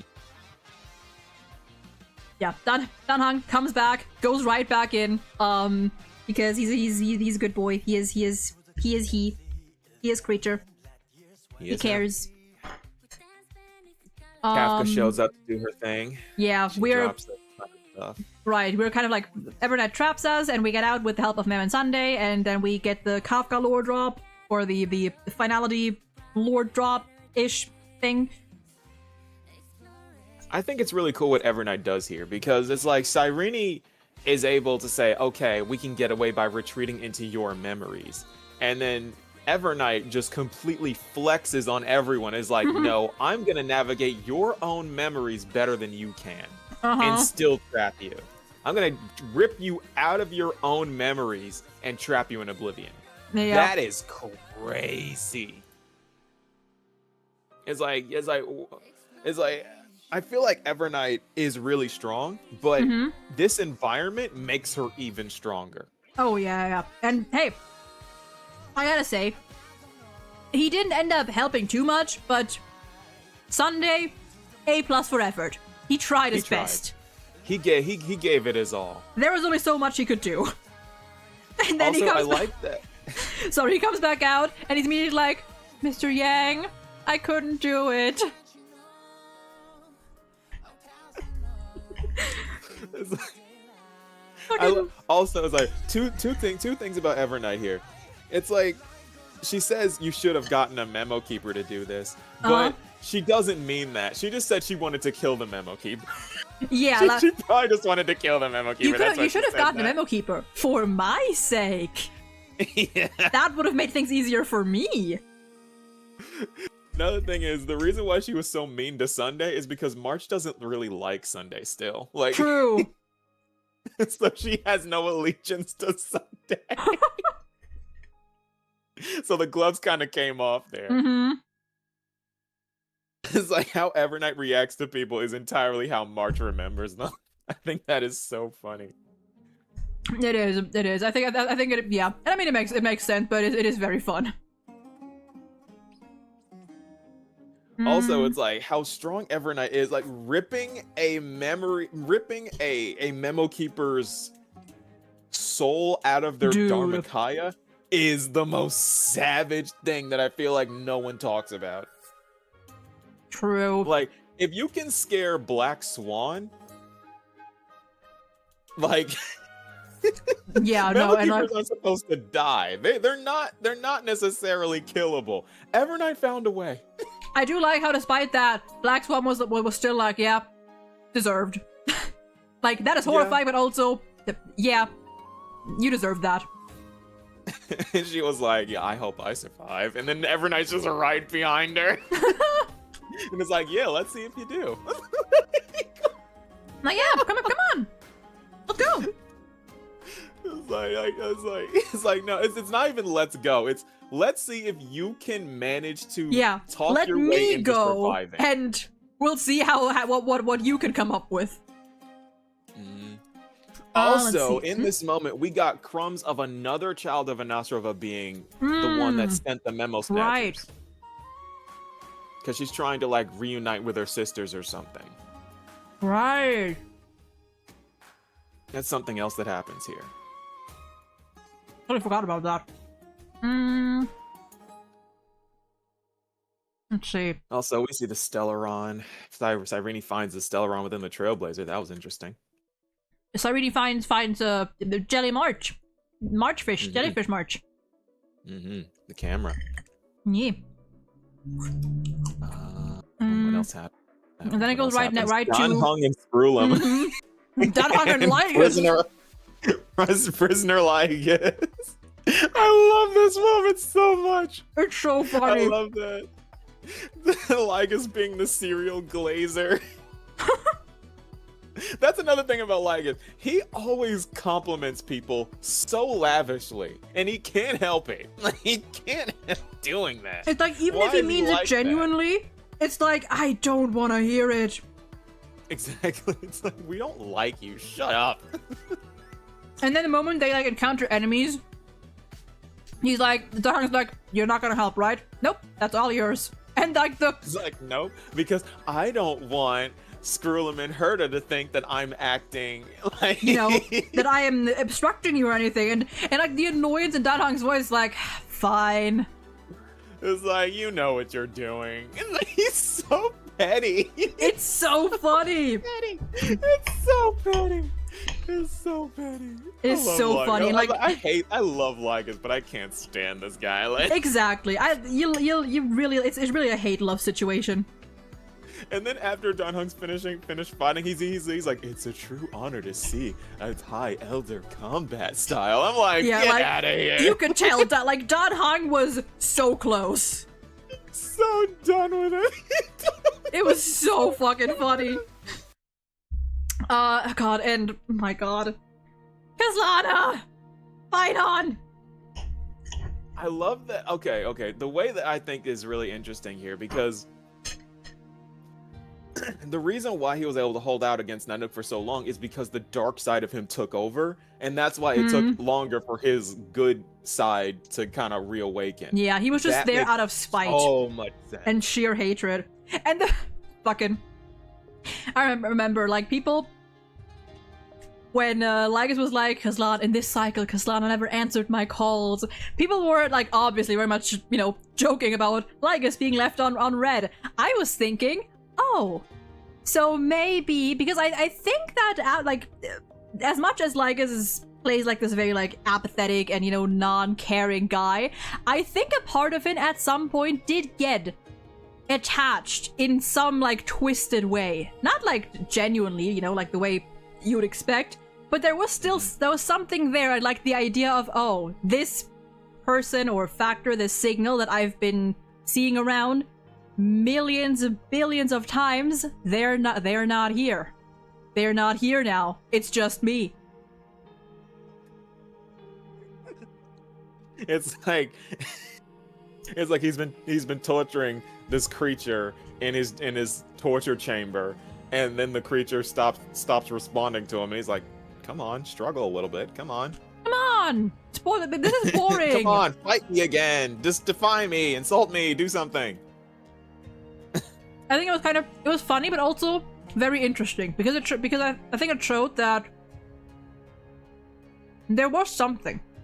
There was still something. Even if it was like a very twisted, not insincere, but like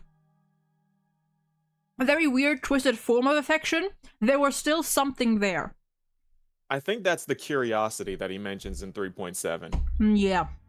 It's like he cares, but only out of like, it's like he wouldn't ever acknowledge it as genuine. Yeah.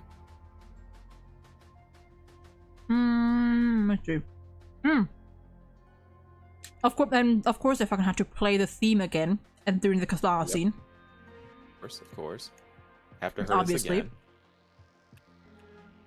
Dude, that one line, the one fucking line of Kaslan just going, everyone I know and is dead. My god.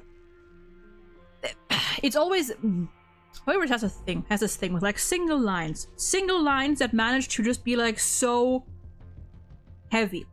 I had a similar, like, the way I felt there was similar to how I felt in 2.1 with the Aventurine sequence when they reported the deaths of the Avgens. And the coldness of the way exactly. the announcer says that. Exactly, and the way like the numbers are reported, like that line alone made me tear up back then, because I was like, fuck, it was like this cold, distanced way of just straight up like, it's just another news report, tragic, but like no feeling, and like that really hit me, and like I felt a similar still thing. Like that. The IPC still like that too. Like, of course, yeah. Like and the like, same thing, like they do, like. Oh, go ahead. Yeah, and I was like I felt a similar way with that fine online. Mm-hmm. Even though there was more feeling behind it, of course. And it's like what I hate about the IPC is that they always manage to be the most despicable, insidious faction. It's like, because it's like in 3.7, I don't want to skip there, but I want to talk about this now.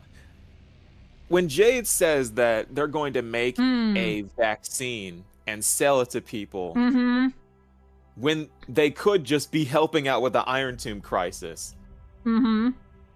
It is just the most despicable thing, and it just burns me up when I think about that. I'm like, you guys are just the worst. And not only that, they're also wrong, because they're never gonna get a chance to sell that stupid freaking vaccine. Because everyone would just be dead. Exactly, like, that's what I'm wondering, like, okay, so you are aware that if people who need that vaccine don't get it, you will inevitably be fucked as well, because it's gonna spread over to your end at some point. No, I mean, even, like there is no universe where that vaccine is useful. Because either Iron Tomb destroys everything, or Cyrene resets everything, and no one actually gets hurt. So that vaccine's never useful. Yeah. I mean, it does. The thing is, like, they did say that it does work, but it's not gonna work long term because it's gonna spread way too fast to, like, be able to contain it.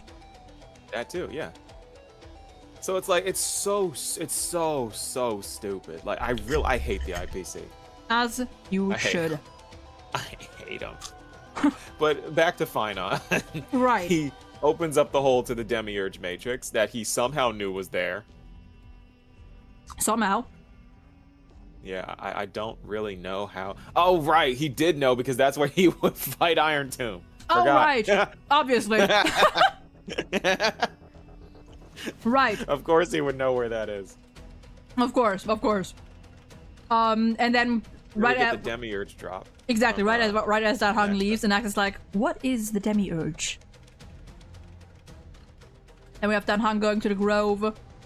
This is where this patch drags a little bit. Oh, interesting.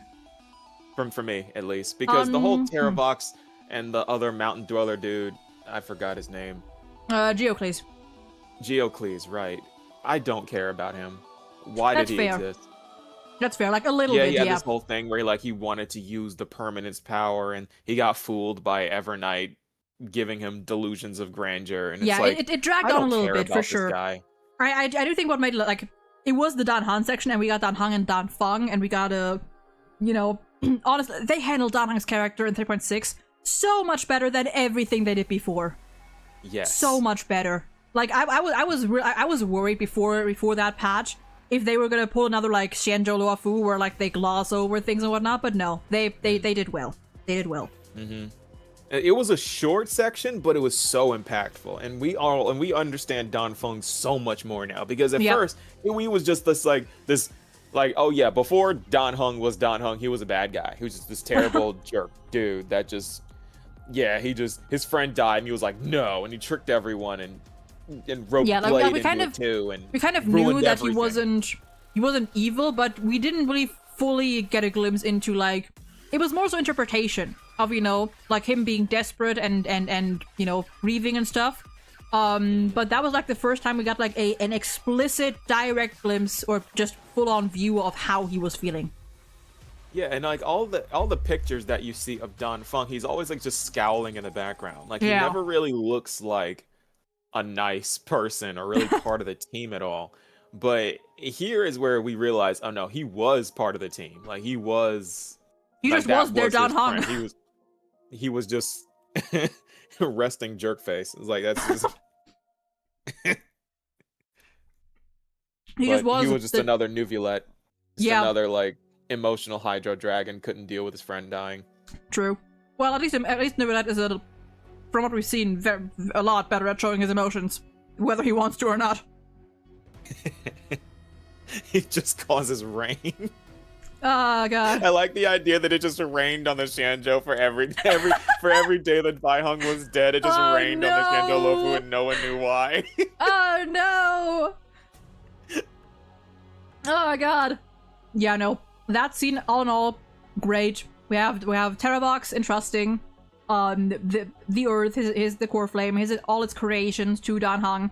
Dan Hung just taking on 2 million lives. And then keeping them safe.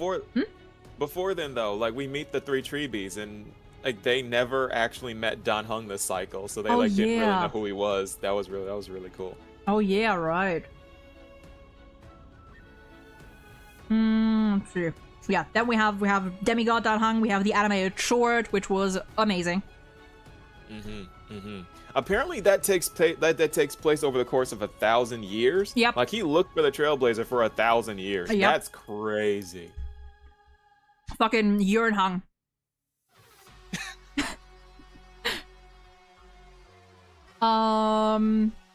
Yeah, we have that. We have our little reunion, which if they gave us the hug later on, they could have given us a Trailblazer and Dan Han hug. I don't care. They could have given us that. What do you mean? There was hand-holding. There was hand-holding. True. There was premarital hand-holding. Scandalous. At least it was marital hand-holding with Cyrene, though. In a way, Because she had the ring on her finger. In a way. She's more married to the world, though. That's the thing. Yeah, that's another thing that we're gonna come back to later because I have some things about that. Okay. Yeah, then we enter the tomb, we get a swap to Black Swan Evernight. We learn about, you know, how March got here and what happened Black there. Swan gets victimized again. For absolute, dude, that poor woman. And then we have that. We go back to Trebes and Dunhang. We learn about, you know, what Cyrene has been doing every cycle, which I'm bringing it up again. Tomb of the Nameless Titan, the only place where memories from previous recurrences were stored. How does Mighty have memories from previous recurrences if that is the only place where they are stored, and otherwise they would be reset? Couldn't tell you. Another thing that fuels my conspiracy. And also very well that, like, Mighty was the only one that like, we had to fight. Or, like, you know, his code. That makes sense, though. It makes sense. It makes sense. It's strife. Yeah. I think that portion dragged on just a little bit. Not much, just a tiny bit. Just a tiny bit, yeah. I agree. Yeah. Let's see. It was a little tedious. Yeah. There we get to the end. We get to seeing all the dead Cyrene bodies was crazy. Dude, yeah. I was like, oh, that hurt. Oh god, yeah. We meet with Evernight. We've learned that she wants to. The big moment. Getting confirmation that not all the geniuses are emanators. All right. That must have been just so casually dropping that. Oh my gosh. I got out of my chair. Like like a lot of times throughout this story when my theories are proven right, because I all in so hard. It's like when they get proven right, I'm literally fist pumping in my room by myself. Very valid. Like I'm just and that was one of the moments where I was like, oh, fine. Like finally, I'm gonna be insufferable now. Oh yeah. I mean, fair. Also, Lenny, trust me. I did explore that place. I explored that tomb like there was no tomorrow. There was nothing there. There was no answer. Absolutely nothing. Oh yeah, we did also get Sage Mighty and Kremno and Anaxa, which was very fun. And later on we got a whole fanfic about that. Sage Mighty and Kremno and Anaxa. Where'd that come from? It was one of the cycles that Cyrene recounts to the Seat of Memory. Where she was like, should we start with the Sage Midamos and the Helcalithus Sage Midamos and the King's Aegis in Axa? And there's a whole story about that as well. There's a whole story about it. Like, one of Cyrene's stories is about that, about Mighty studying at the Grove. That's weird. I wonder if he passed. It is. But also really fun.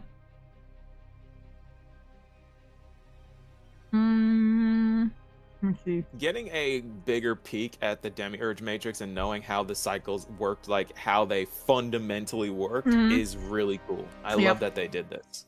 For sure. Let's see. Evernight confrontation. We learned she wants to wipe out AMPHOREUS. Take over Black Swan because that woman cannot catch a break. Body-snatching Black Swan is savage. That is crazy. And then, she was like, and you can't stop me either. That's a...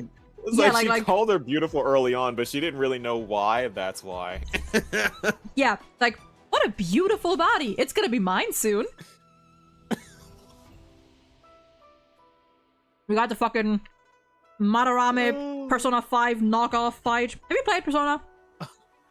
I haven't played it, but I've watched playthroughs of it twice. Fair. Because that bitch, like, straight up, I saw it and I was like, that's just Madarame from Persona 5. That's just a second palace boss from Persona 5. With the ugly ass fucking, just ugly. And like, I saw that thing and in my head I was like, you know, maybe I owe Lygus an apology. There's always worse. There's always uglier. Always uglier. I remember there was a meme on Twitter where it was just everyone calling Lygus ugly. Because he is. I saw his full form in 3.5 and I was like, oh, you are so ugly. I just thought, like, when I looked at him, I just thought, oh, he's a villain. That's oh, he's a villain. I didn't think, oh, he's ugly. And then I realized that Lygus is an anagram for uglies. Have you ever thought about that? No. Like, you just rearrange the letters and you just spell uglies. Oh my god, that's good. Let's see. Memrini and March to the rescue. Figuring out that Everknight's plan was never going to work is so cool to me. True, right. Because of Saridja's law change. Yeah. Also, that art of Everknight intimidating Black Swan is hard. That art is so good. hard. And she looks so much like Veliona. You know Veliona, right? I know, yeah. The other Sela, yeah. Yeah. I know of her. Yeah, it's like, it is, like, that's just Veliona. Like, that's literally the face that she makes. Let's see. And my god. The one thing. Also. Thing. Oh, go. Do you want to move on or something like from before? I want to go back to something. Okay, we'll go to that first. All of those enemies that Everknight spawns to fight us are memo snatchers that she killed. I forgot about that. That is insane. Everknight is a savage. She is brutal. This woman is not okay. She is not. She does not care. Right. Like, that is nuts. That is insane. Okay, so the one thing that before 3.6, aside from just like how they handled Dan Heng and March's characters, I was worried about is that, and it was more so pertaining to Dan Heng, because with March I was a little more like, I wasn't as concerned, but with Dan Heng I really was worried that they weren't gonna delve into like his emotional state and everything as much as I feel like they could have. I fucking cheered up when we got the trio hug, because that was pretty much, that was all I wanted. I always hate, that's like a giant fucking pet peeve, is when we have these like calm and composed characters most of the time who we know actually, you know, care a lot and are actually, you know, sweet people, but they never show it on screen. You know, like maybe they have like an often like comment of how much they care for their friends or their family, but they never really show much. So I was hoping to get at least some sort of like I was hoping for a hug. Just some sort of like open vulnerability from Dan Heng. And when Dan Heng went in and held them both as well, I was so relieved. I was so happy, because that happens so rarely with these types of characters. Yeah. I mean, just that CG art of just dude, March just crying. Oh, my heart. Except no, like that I think probably like was like one of my top 3 scenes in the entire quest. It was so nice.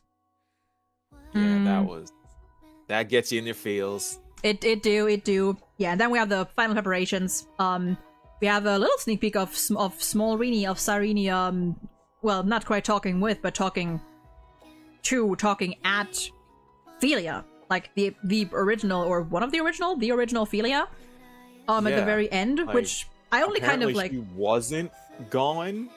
Yeah, but I just remembered. Yeah, like as I went back, and then we have the new Myriad Celestia, the updated Myriad Celestia, which I think is very cool that they did it like that.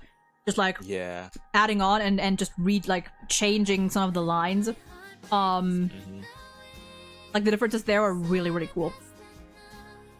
Also, we got Anaxa talking to Xandar at the end, where we figure out like how Iron Tomb works and how Iron Tomb's gonna actually seek out news. And like what it actually, or you know, what the Demiurge is as well. Right. The headless giant. I would say very good, few minor complaints. I would say better than, at least as good as 3.5. Yes. Yeah, at least. Also in that, I feel like all of these, depending on the day, could go up or down. Yeah. Also, in this little art where Evernight's talking to is talking about how she erased March's memories, we actually see March and Cyrene inside of the 6-phase. Oh ice yeah, crystals, right. along with a bunch of other people. Right. Like there are others in ice too. Yeah, we did, but like we didn't get any defining features of them, if I recall. Yeah. But we know it's Cyrene because of the hair and the little feather in her hair. Troy says, or Ren says, Kazlana was the true demiurge all along, to me at least. He was the demiurge we found along the way. I mean, hey, Kazlana / Finon will always be my deliverer. I get why it's the Trailblazer, but he is always gonna be my deliverer. Oh, for sure. That's my boy. Okay. If there's nothing else for 3.6, because I think we went over everything pretty much. One last check. I think we did. Okay, so I am gonna let you take the reins on this one first while I finish my food. For 3.7. All right, let me pull this up real quick. All right. So, let me just give an overview here. Start off in ID's a Lazy Eye. She tells us about where she is and what she is. The Shanzhou does their thing, where we figure out about hunt followers and all that. Trailblazer does their thing. Is all super duper dramatic. We figure out the Demiurge Matrix. We figure out how Cyrene being a Stellaron fused with the Demiurge Matrix worked out, which is big because it was my theory that I was like, Cyrene's a Stellaron, I just can't prove it yet. I was like, the Demiurge is a Stellaron, and Cyrene is the Demiurge. She must be in the Stellaron. I remember your reaction when I told you about the Stellaron being present in AMPHOREUS.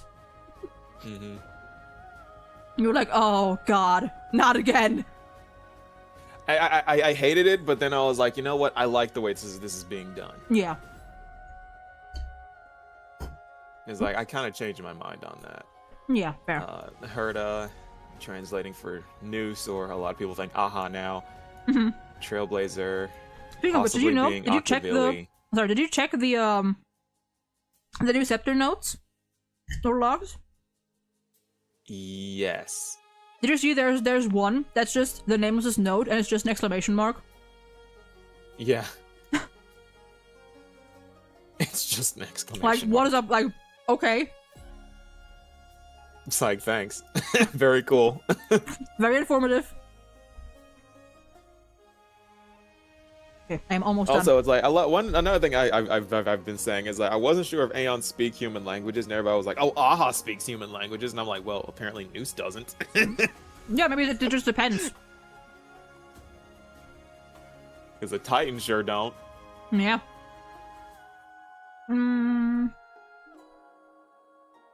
Okay, so well, I guess I can start giving my thoughts on this. Yeah, I'm almost done with my food. So we start off with Cyrene talking about.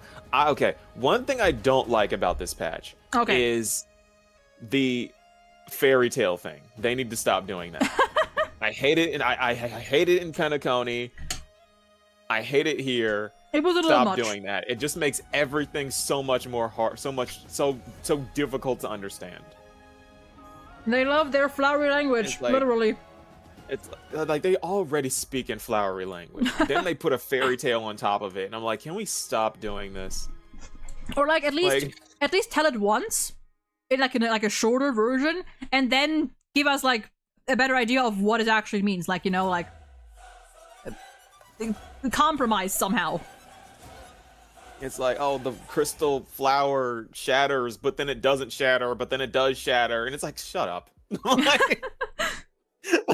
You're a freaking Stellaron that granted a wish and became the person out of granting the wish because Stellarons are extreme like that. That's what happened. Just tell me what happened. I mean, that's just the way I am, though. It's like, I'm not a fluff type of guy. It's that's like, fair. Just tell me what happened, please.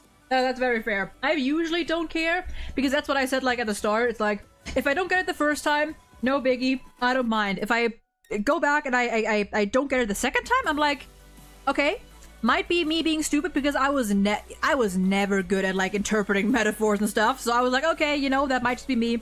Third time, if I don't get it by then I'm like, okay, something's up here, something's wrong here. It's like the way I learned how to write as a kid was my mom would take me into museums and we were in like a writing program, so I would have to pick a painting from an exhibit and write an essay on what that painting means. Oh, interesting. And I did that for like 2 or 3 years. Interesting. So I was like, I like, and like I would have to do that on like poems, like a lot of different stuff, right? And so like this is the way that I think, right? So like I like interpreting metaphors and like symbolism and stuff is something that I'm very familiar with. But when they do it here, it's like they stack it on top of itself, and it's like, okay. Yeah, I do think that the entire. Here's the thing, right? Cyreni's character is a little conflicting to me. I like her. Number one, I like her. I think we should have gotten small Rini because as gorgeous as big Rini is, the small one is who I got attached to. You know, the design that I got attached to over time. Even though I wasn't a big fan of it at first, but over time it grew on me a lot. And I would have loved that to be playable in some way, shape, or form. Cyreni's character as a whole. And people have been talking about this the entire time, you know, Cyrene and Alicia, and too many similarities, or not really, or... I think that overall, they did well enough at establishing Cyrene as her own character and distinguishing her from Alicia, but only, or for the most part, just in terms of her personality and who she is. From what I know, by the way, I haven't played on Impact 3rd, I just know what people have been saying, what I've been getting. I think her aesthetic was kind of like, it didn't really fit. Like the whole like wedding theme and the bow that don't really feel like they belong, if you know what I mean. Like those kind of felt like, here, jingle jingle, Alicia coded, because we never really got it. Like they gave one explanation for the bow thing, and it's that, oh, she learned how to do it by copying March, and it's like, okay, she had a whole ceremonial blade. Yeah, she has a ceremonial blade in her hair. Yeah, Well, I think Ashika actually summed this up for me, at least with the wedding aesthetic, because the way that they're doing it is they're saying that Cyrene is marrying Amphoreus. She's totally dedicated to preserving Amphoreus, and she's fused herself with it, so it's a marriage of sorts. I get that, and I do like that interpretation. I just feel like throughout the course of the story, it feels so like thrown in, if that makes sense. Like they didn't have to like openly go like, she is marrying Amphoreus. She is married to, like, she didn't, of course they didn't have to like openly say it, but like indicate or imply or like hint at it in some other way before like the very end, when we just see like a hand and an unknown hand like putting the ring on her. Like that's kind of like all we got, and before that it was all about love, sure, but that aspect never really came into play for me. Yeah, that's true. And the love aspect never comes into play until the very end. Yeah.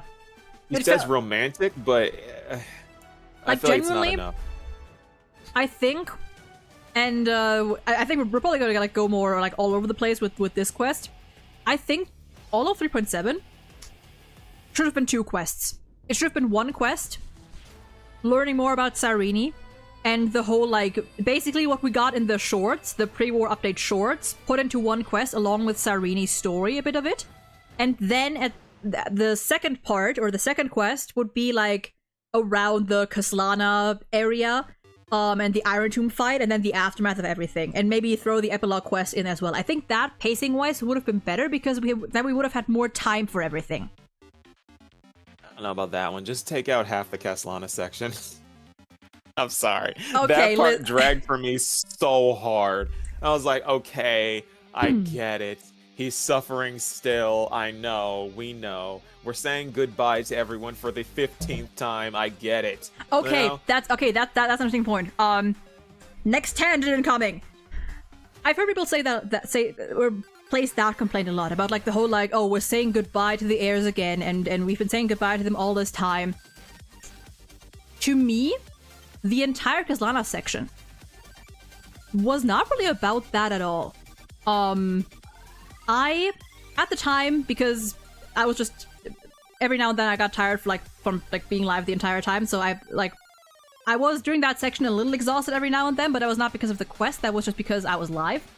But the more I think about that whole section, the more I actually really love it. Because just like, or similar to 3.4, the entire journey through the Ruins of Time was not about like the Trailblazer or about us at all. And it was not even only about, it was about Kaslana, but it was about the Chrysos heirs showing their support and in their own ways, all in their own ways, kind of trying to you know, put Kaslana at rest. You know, the one who they know or who they have known for the longest time as the Deliverer, as the one who takes everyone's wishes with them, as the one who bears everything. And at the very end, when he is still struggling and still can't seem to let go, they, in their own ways, are trying to just ease his burden one by one. Like we enter with Mighty, you know, the Guardian of AMPHOREUS, now guarding Kaslana's resting place, with Cypher, who I kind of went into before, like her slightly strained relationship with Finon, trying to reassure him with her trickery powers that everything was going to be fine. His heroes are going to be there any minute, or they're here. We have Casterus tending to the original Kaslana's grave. We have Hyacinth trying to soothe him with her melody. We have Trinan and Trian trying to hold back the destruction so we can press on. We have Anaxa helping us solve the trial. We have, at the end, Tribi and Iglaya, who have always been like teachers to him and like their caretakers, trying to reassure baby Finon. Telling little Finon that he doesn't have to keep fighting, he can take a break, he can sit down, he can let go, he doesn't have to keep going, he doesn't have to listen to that voice in his head that keeps telling him, don't stop, whatever you do, don't give up. He can actually just rest now. So to me, that entire section was so meaningful because it reinforced how all of these characters appreciated Finon and how all of them tried to help in their own way, even when they knew they could only do so much. Like their reach was limited because, you know, they weren't the Trailblazer. They couldn't actually solve anything. They could only like lessen the damage wherever they could. And that's why that entire scene to me was, to me it was good. To me it was very good. And then we of course like on the way we had the Lord Ravager notes and stuff. And I'm talking about all the Chrysos heirs. I do unfortunately again have to exclude High Sealans and Saridra because Finon never knew them closely. Yeah, that makes sense. Yeah. But like that entire scene to me meant a lot because you really like see again how much they care, and even if they know they can't change much, like they can't really make a major impact, they still tried what they could. Yeah, it makes sense. It makes sense. It just I was kind of jaded at that point with saying goodbye and everyone. I mean, there's also the thing, yeah, like to me it didn't feel like a goodbye because it's also like because in up until 3.3 we said goodbye to the Chrysos heirs in like we didn't really say goodbye, they just left for, you know, they died. They all died one by one.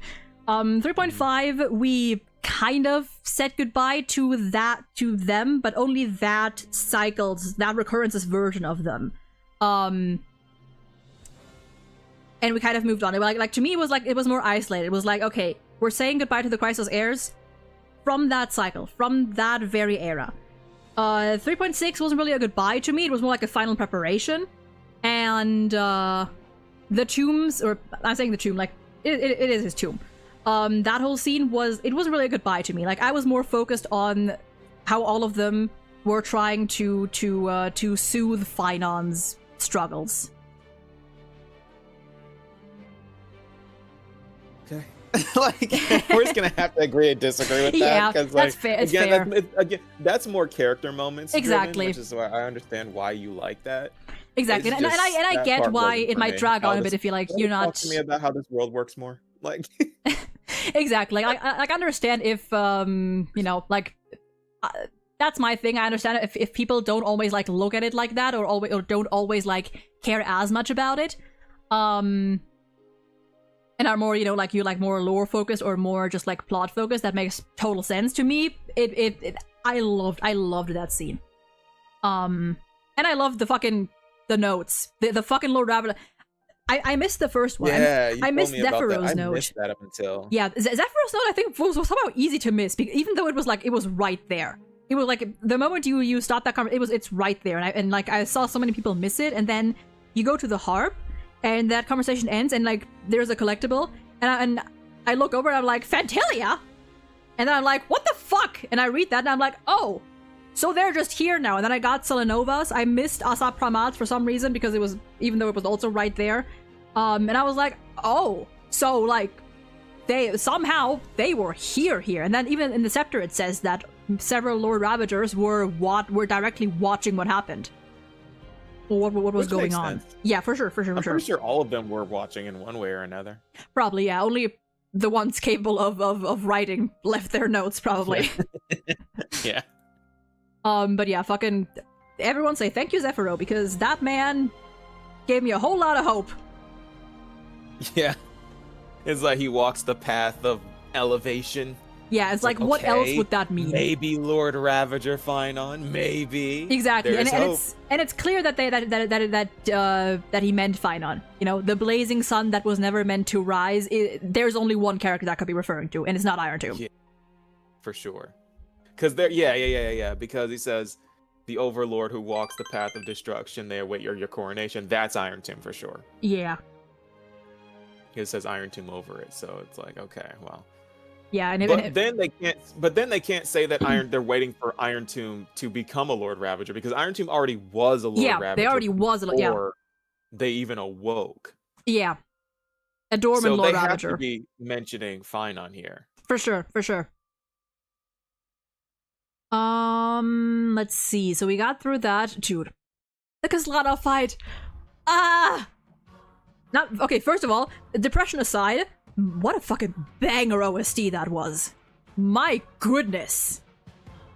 Possibly one of my favorite boss OSTs by far, especially because these sons of bitches included fucking Coronal Radiance, like the motif in that theme. Oh, did they? They did. Like every time like it slows down or drops, like the na na na na, like that, like those little notes, like motherfucker. But the fucking metal drop, I stopped everything that I was doing. The depression for a second went out the window, and I was like, holy.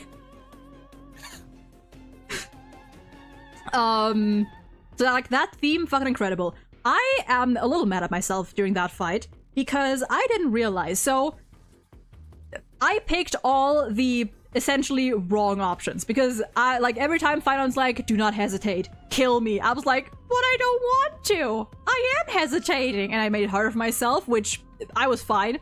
But I didn't realize that if I had picked like the more like confident options, that line we hear in the trailer, with this fire I wish you eternal victory, would have been one of the like the confident options, and I so mad at myself for missing that because that is exactly what Mighty says to him in 3.4, and he mirrors it, and I'm like, I missed it.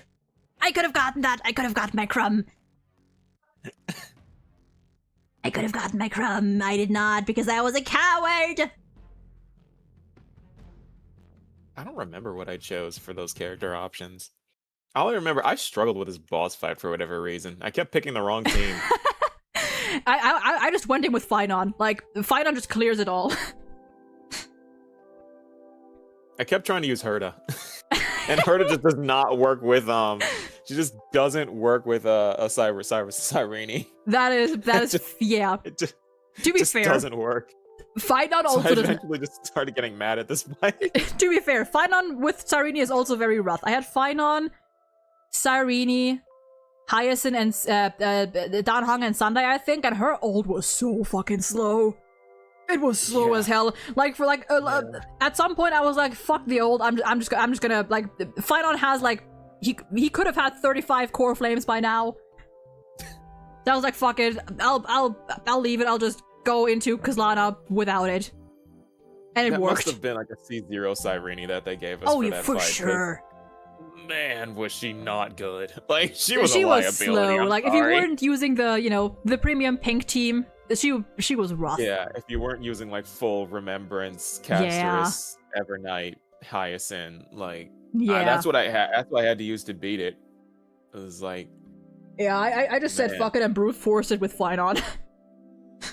That's what I did for part 2. That's what I did for part 2.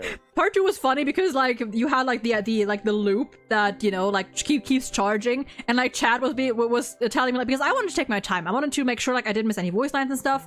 So I was taking my time, and Chad was like, you're probably gonna die, and I was like, it's fine. At some point I saw was the 1% scripted? The like Probably. Yeah. Okay, because yeah, Probably. yeah, but I was like, it's fine. Like at some point I saw like 99%. I was like, we're good. I think it is scripted because at some Probably, point it yeah. starts raising at a rate that like you can't stop it. Yeah. Where I'm like, okay, I don't have my special thing to reduce this, Yeah. and it's not coming back fast enough. What do I do here? Oh, 99, we're good.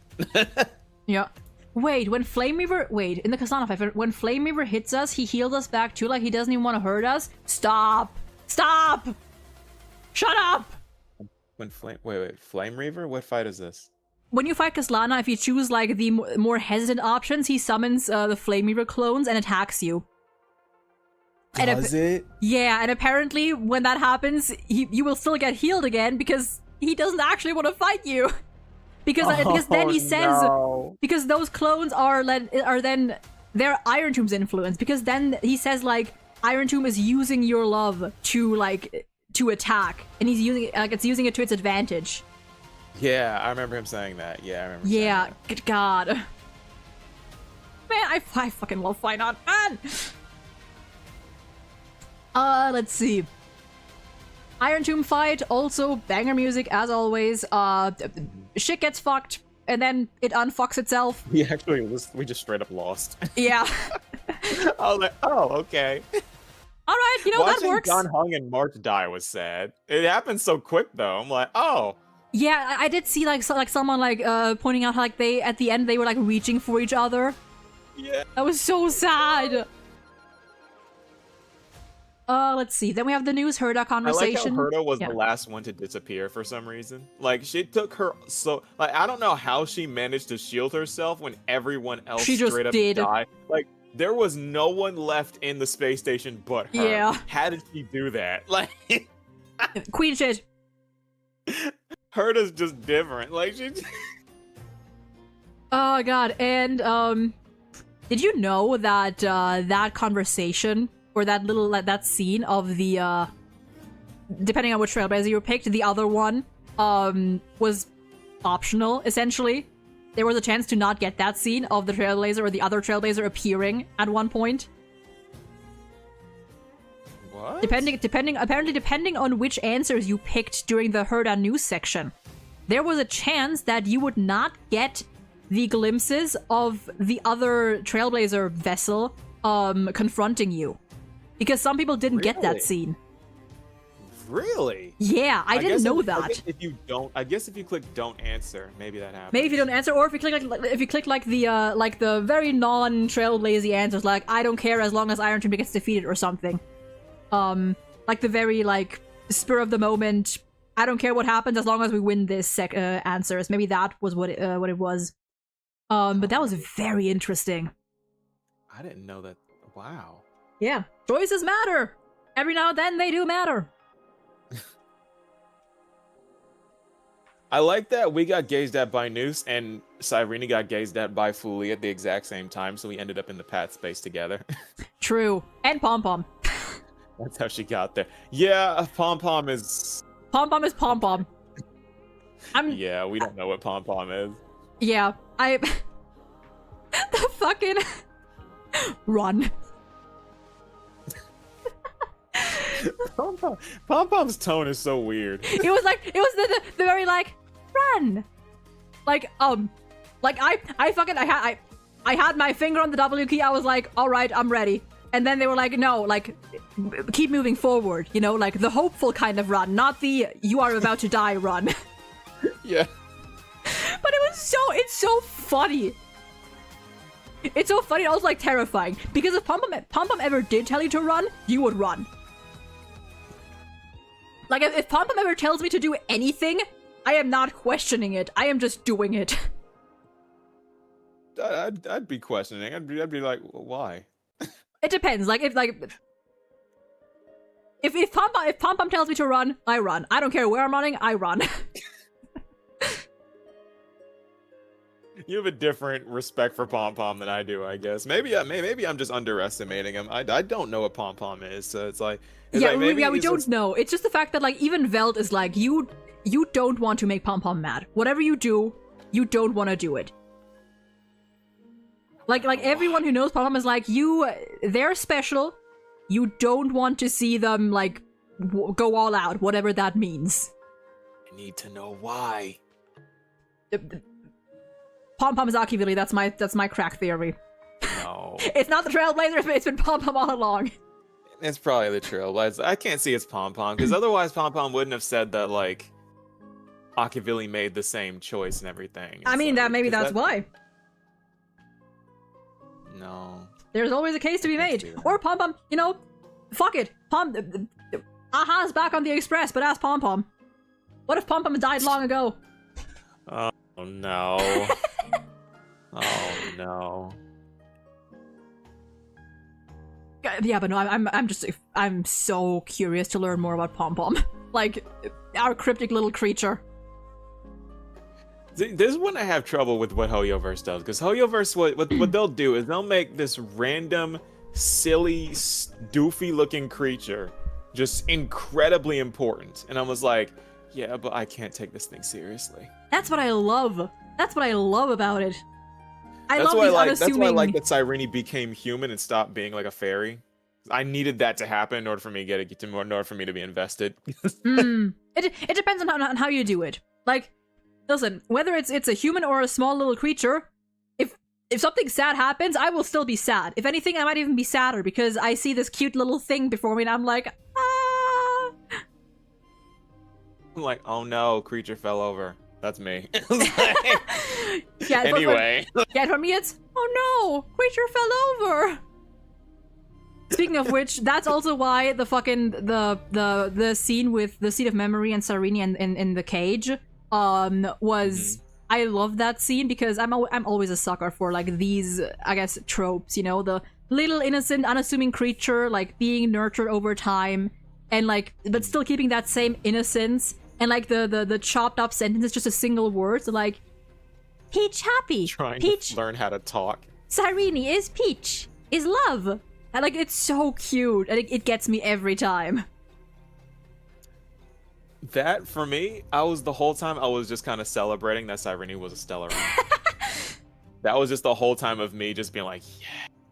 I will say, grant the wish, become the Stellaron awakened. Seed of Memory is not a seed of destruction. Yes, Stellarons are not from the destruction. Stellanova didn't create the Stellarons. I told you all. I knew it. Like that was all I was thinking about the entire time. That's also fair. Also fair.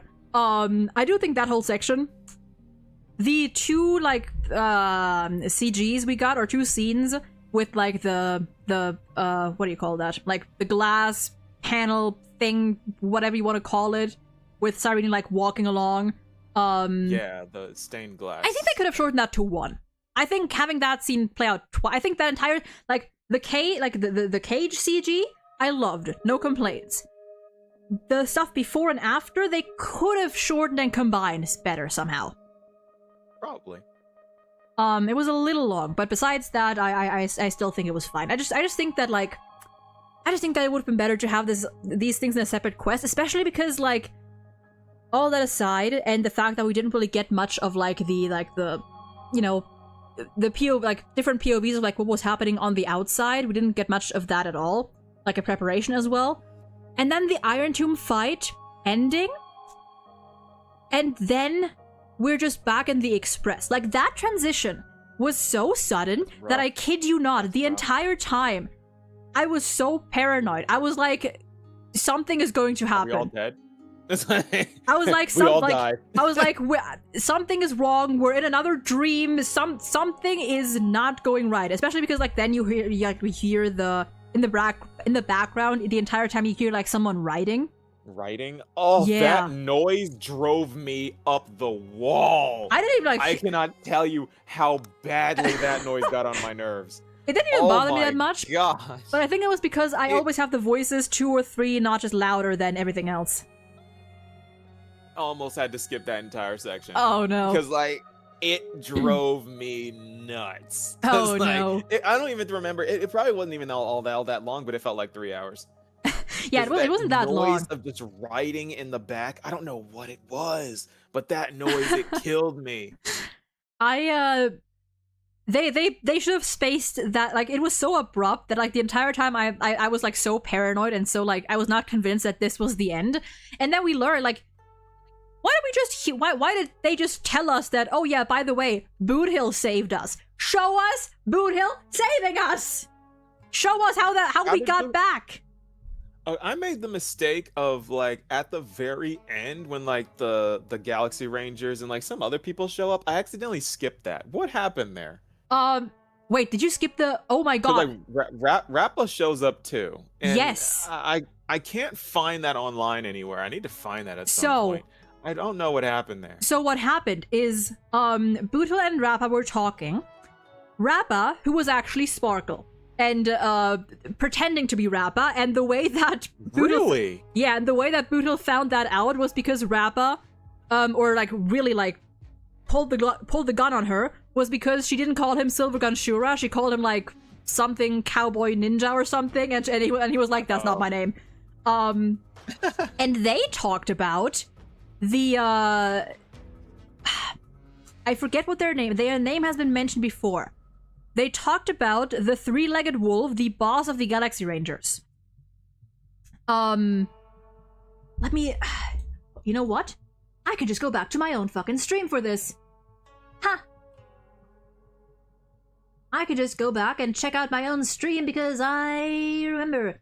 But they talked about the boss of the Galaxy Rangers, which is why as well that you happen to skip that section. I know, it sucks. Okay, let me see here. I was like, wait, this is important. I need to know this. Why did I skip that? Like, it's like one of those moments where I was like, oh, exactly. It was 5 a.m. That's fair, that's fair. 5 a.m. I was in a hotel room. Okay, like, let me see. Okay. Just want to probe around this basic hang, get impressive. That's Boot Hill clocking Sparkle. Oh yeah, she calls him Lord Cowboy Ninja, and that's where he's like, that's not what I'm called. That's not my name. Yeah, she doesn't call him that. Sparkle should know that. That's why I hate putting over-the-top characters into the script. Yada yada. What's your real reason for being here? Just here to watch a show is what she says, because of course. I don't know if I'm myself. I was who's going to share this. You don't care about the Where does she mention the 3-legged wolf? You're hoping this war involving the gods might be the key to freeing that broken... Why did I say 3-legged? That broken-legged wolf.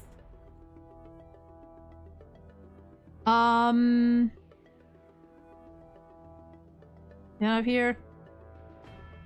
And yeah, like, something about like wanting to free the broken-legged wolf and Boot Hill threatening her to leave their boss alone. That was pretty much what we got there. Then we got the memory bubble of Himiko and Jing Yuan. Did you get that one? Himiko and Jing Yuan. Like everything that happens in like that section after like just after the story ends, I think I just straight up blanked all of it. Like That's fair. That was about like the Xianzhou asking for the golden blood, the world cleansing golden blood. Yeah, and Himiko was like we can that's where get that the Trailblazer to ask Finon, and fucking now they have it. I think those, there was only those before two. the epilogue though. It's before the epilogue. Yeah. Then we have a conversation between Jade and Himiko. Our operation stayed on this course, even under the... Oh yeah, we also learned that conversation with Jing Yuan, Fu Xuan, and Himiko, that Fu Xuan almost died. If not for her, like, receiving a vision that if she was going to... Like... If she was going to join a certain fleet, or a certain, like, troop or whatever, like, she was probably going to die, or she might die. So she just didn't go. She just stayed put, and that's what saved her life. Ever hands full of something... Wait, you've had your hands full with something else. The Cosmic Alliance's victory this time has revealed something truly precious. A glimpse into what civilizations can accomplish in the face of destruction. Our department is summarizing key lessons from this campaign. If another crisis of this scale ends the horizon, we intend to have a system ready to... Oh yeah, just like preparations for the future. And yeah, corpo talk, essentially. Polite talk between the two of them. And those were all we got. Yeah, there's those 3 memory bubbles. And then we got to the epilogue. Yeah. It's like, I really regret skipping over that because I'm so tired. There is a, probably like, there is a walkthrough of the entire quest, and I'm assuming they also do, like, I'm pretty sure they also, let the memory bubbles play out. So if you just look up like HSR 3.7 walkthrough, you can check out Ruben's playthrough of it, or Ruben's walkthrough, and there's everything that's there to have. That's what I've been looking for. Oh, the memory bubble interactions. Here we go. Yeah. Here we go. I'm gonna watch this. All right. Yeah. All right. I'm gonna watch this later for sure. If you don't, people are just like talking about like the order of them. I don't know what I think it's like. It's for like you have to do them in order. Like first there's the Bootle and Sparkle one, then the Jade and Himiko one, and then the Jing Yuan and Fu Xuan. Is I thought that you'd be able to like play them once you like just play them again once they disappear. So that's why I skipped through them. But then they disappeared for good, and I was like, no. La Mancha. That's what they're called. The Galaxy Ranger boss. I don't remember where we hear about them. But apparently we have at some point. Probably written about him somewhere. Yeah. When in doubt, readables. Why is Hello World playing in my ear? Why is depression in my ear right now? Stop. Oh, actually, speaking of depression, my god, listen. Say what you want about like the whole like, oh, it's been too many goodbyes. We keep saying goodbye to the Chrysos heirs. Yada yada yada. I fucking teared up at that animation. I was so close. I was so fucking close, especially when we saw the Chrysos. Number one, like the entire what if. We saw the Chrysos heirs like on the Express and like what they could have had, and then them all like fading away like into like their constellations. That was like where I was like, one more and you got me. Just one, like because I usually like I've never cried on stream. The closest I've gotten ever to crying on stream was like this, the 3.6 trio scene, the hug, and last year's Hoyo Fair, the fucking Jing Yuan video with his lion. I was so close. Oh no! Oh, I don't was remind so me close. Of the lion. No! That video, or like that MV, like I would count that as me crying, because like for in my case I count just like getting very teary-eyed and sniffling as crying, even if like I'm not fucking full-on sobbing. That was the closest I've ever gotten to like just full-on breaking on stream. God, speaking of which, I am so excited for this next Hoyo Fair. Tear up a few times, not gonna lie. It has. Yeah, it's like, so good. It hurts.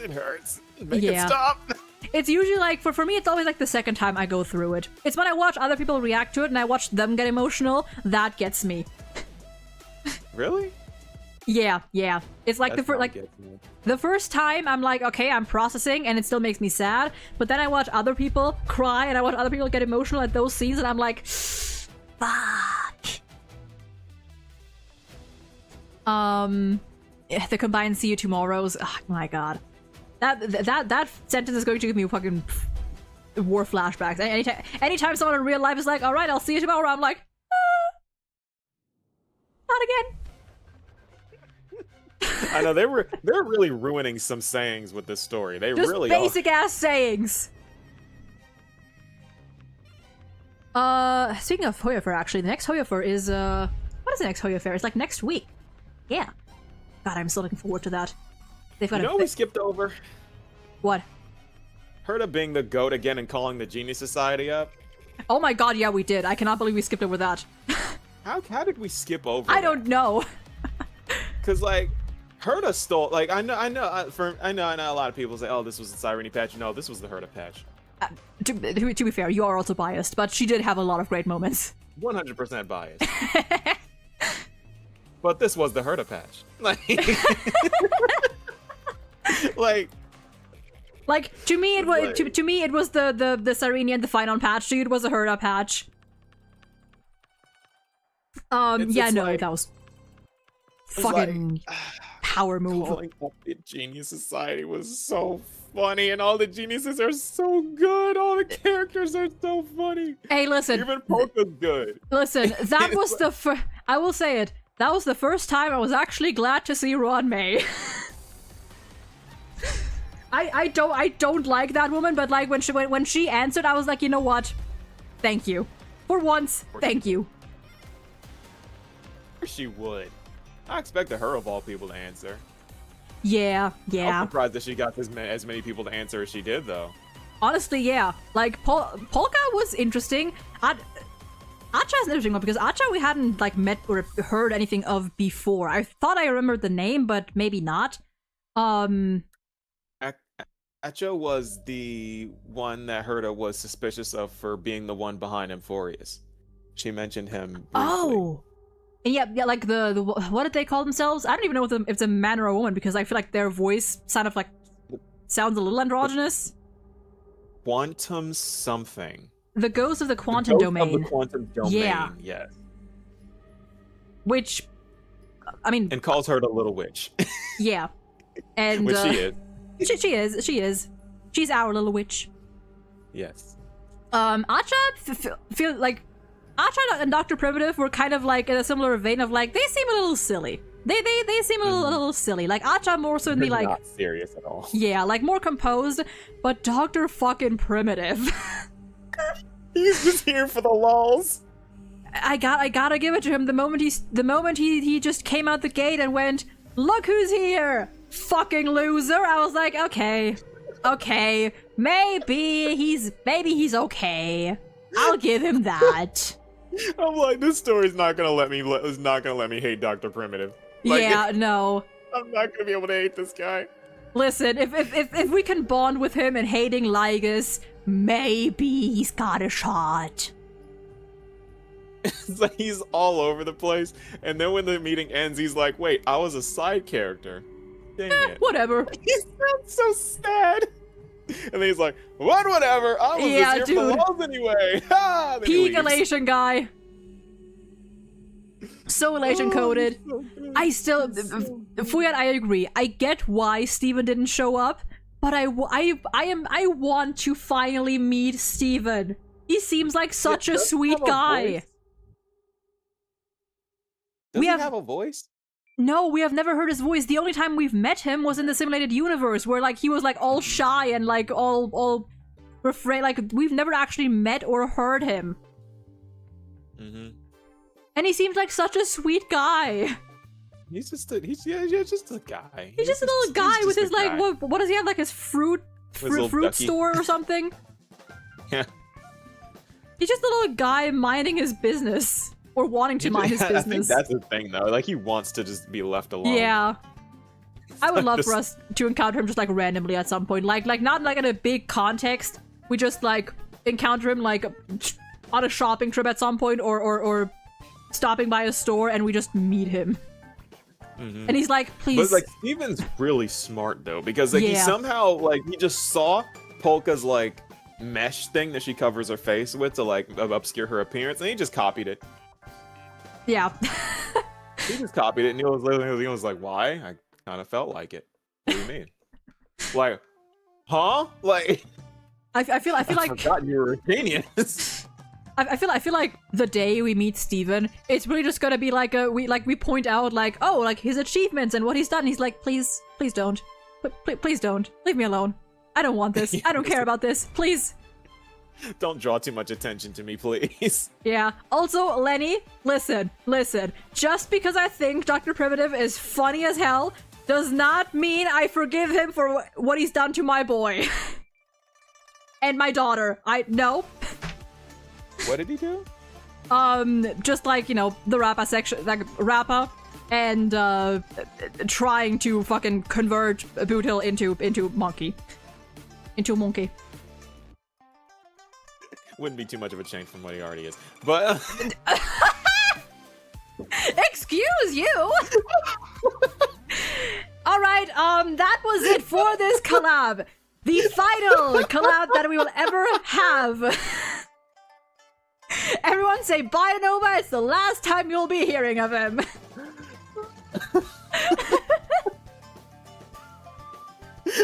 You gotta admit that was good rage bait. Like you gotta. It was. It was. Oh god. But yeah, no, still fuck Dr. Primitive, but also he is funny. Listen, just as I love the Galaxy Rangers, you know I am just as weak for the elation. And that man is all but elation coded. Yeah, he has to be. He has to be somewhat elation coded, which is weird because he seems to be studying evolution. Evolution, an elation genius studying evolution has to be the most weird thing that I would have never predicted. That's why I initially was like surprised by his character, because I thought he was gonna be the type of like, you know, like his idea of like regressing and devolving species, like rooted in some kind of like twisted evolutionary belief or something. But now I'm like, what if he just thinks it's funny? Like, what if he just like, haha, monkey go brr. Yeah, that's probably what he's doing. But I mean, we did get a little bit of a peek into his character, because it says that like he enjoys the Galaxy Rangers chasing after him. True. He's like, oh, you almost got me that time. Whee! He continues to run through space. Oh god, I am kind of excited to meet him at some point, you know, or hear more of him. I'm glad that he's still alive, because some people were speculating that he was dead. I'm so glad he's alive. I wouldn't have cared if he had been dead, but now I do want him to be alive. For shits and giggles. Polka okay. being surprisingly civil. Yeah, but on the other, I expected her to be more like deadpan, I guess, or more cold, not like so kind of haughty a little bit.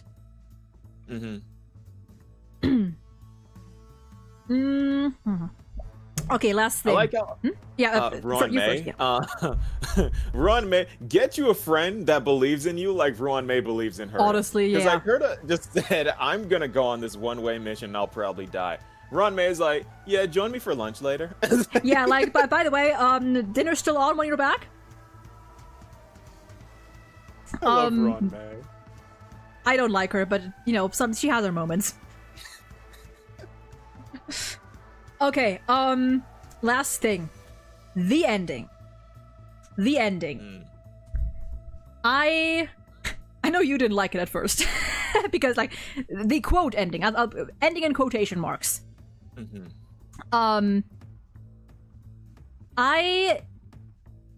So first of all, I'm glad I played the epilogue quest, because the epilogue quest really like confirmed that, you know, they're still here. AMPHOREUS is gonna be real at some point. It's just a matter of time. I do like the ending. I think just like the pacing was a little off, which is why at first it felt kind of like, it felt just a little weird.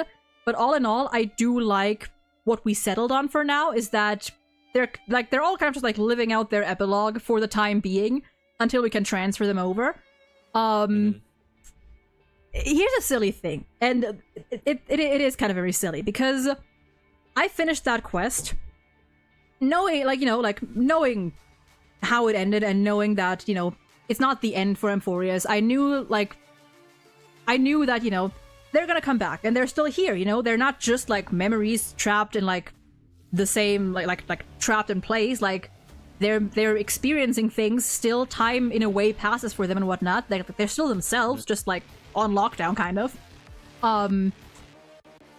But it didn't really hit me that like everything was gonna be fine, like fine, until the next day when you start getting the daily text from them again. And it's such a like silly thing, but I remember I logged in because like I remember being kind of sad that you don't get any daily text from them earlier on, like when you play through AMPHOREUS. It's only after you finish the story.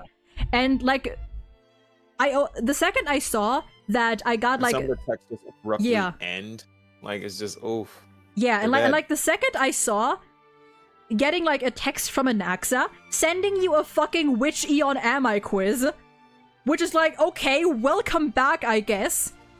And like as stupid, like it was so stupid, but that's when it like fully clicked in my brain that okay, we're fine, and we're gonna be fine.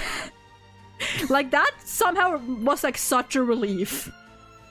Anaxa's still Anaxa. Yeah, like... and by the way, he got Ouroboros, which interesting. Did he? Yeah. Do you have Anaxa?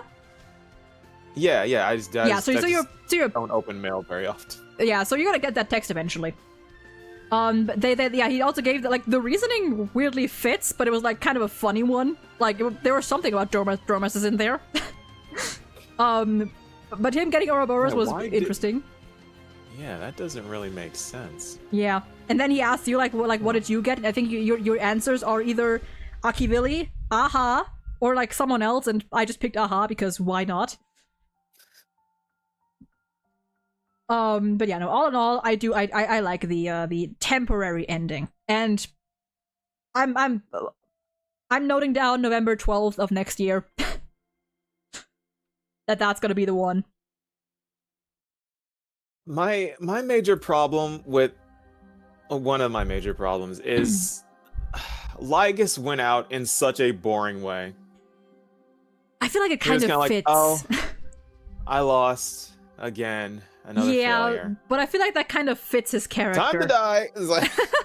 like he was like he kind of like resigned himself to his fate, and he was like, all right, you got me. I failed. That's that. And like for me, it fits his character, so I don't mind it. I feel like it doesn't. Oh, interesting. I don't feel like it does fit his character at all. Like, oh, interesting. Of anything, because like the whole thing about Xandar is Xandar never stopped trying to kill Noose. He tried to kill Noose from the moment Noose ascended. True, like, but he also was always trying to kill Noose. But he also never had so many wrenches thrown in his plans before. Like his biggest was Kazlana, and with Kazlana as well, he was convinced that it was only a matter of time. And then it was like the entire universe essentially, or like several factions of the universe, just making sure or like giving like relaying the message that like it's not gonna, whatever you're doing, it's not gonna work. So at the end of the day, he just like he resigned himself to his loss, which, and I think it made sense. I think it fit overall. Lygus giving up is I hate it. I hate that is fair. Concept. I think he is very stubborn, but he knows when to stop. He knows when to step down. I think. This guy was trying to destroy the universe. What part of he knows how he knows when he's lost? What do you mean? Like I don't like it doesn't process for me. Again, that this guy knows when to stop. It's because this was the first time he's actually had so much resistance and like actual plans against him. Like Kazlana and Sarini were desperate. They had no other choice. They were like, it's this or nothing. Meanwhile, even in his real life, he knew though. Even in his real life, like Xandar knew that the world wanted Noose to exist, and he was against it anyway. Because his plan was for Polka to kill him. Was it? That was well within his calculations. He knew for a fact that Polka was going to show up to kill him. Really? In his physical life, yeah. This is in the Recluse relic set story. Oh. And the whole thing is like, is when it's revealed that it's like Xandar is just an elitist. Like he's an elitist with control freak issues. That's his character. And then in one of the stories, Polka actually shows up to kill the original Xandar. And when she shows up, he's like, "Yeah, I knew you'd be here. Go ahead and kill me because I've already made up memory fragments, and you're not going to be able to track them down at all." Basically. And to be fair, on that note, like, I think it makes sense. Okay, so there we're like, I think we're like, I'm separating Xandar and Lygus here because like Xandar, yes, Xandar is not done. Whatever he's doing, he's not done. Obviously, Lygus specifically, the as he called himself then, the character as the Theoros, actually for real this time. It made sense for Lygus the character to step down. Someone says, hold on. Lygus did say that he was programmed to pursue destruction. So once the destruction failed, he decided to step down. I think it makes sense for Lygus specifically. Xandar or any of his other fragments, not necessarily. They're still going. They're still doing whatever they're up to. But Lygus as a character, I think it makes sense. And to be fair, he did also, like, it's not like he, like, fully gave up. He did nudge, well, directly tell Screwdom that, by the way, there's a whole nother equation waiting for you in Adlavoon. So if you're curious about that, fucking go check that out. Another thing is, I don't like the idea that Lygus and Xandar are split. I like them being the same person, and Lygus is just a stage name for Xandar. I mean, that's kind of like it's kind of been established that these 9 fragments are all part of Xandar in a way, but that doesn't mean they represent the exact same views and goals as he does. Yeah, but the Lygus version was supposed to. The Lygus was his paranoia specifically. Yeah, and he was supposed to be like Xandar when he made the thought fragments was well aware that a lot of them would stray. Yeah. But that one, let me look this up again. But he knew that one would stay on the path regardless of anything that happens. But then again, and I'm pretty Lygus sure that himself one is supposed to be Lygus. But Lygus himself then says in the quest that like he cut his consciousness off from Xandar. Like, why? Like, that doesn't make any sense to me either. I mean, even fragments, like even fragments of someone, like they still, even they can, I mean, I don't want to call it growth because I don't think it's really growth. It's more so like even they can change in a way and reflect.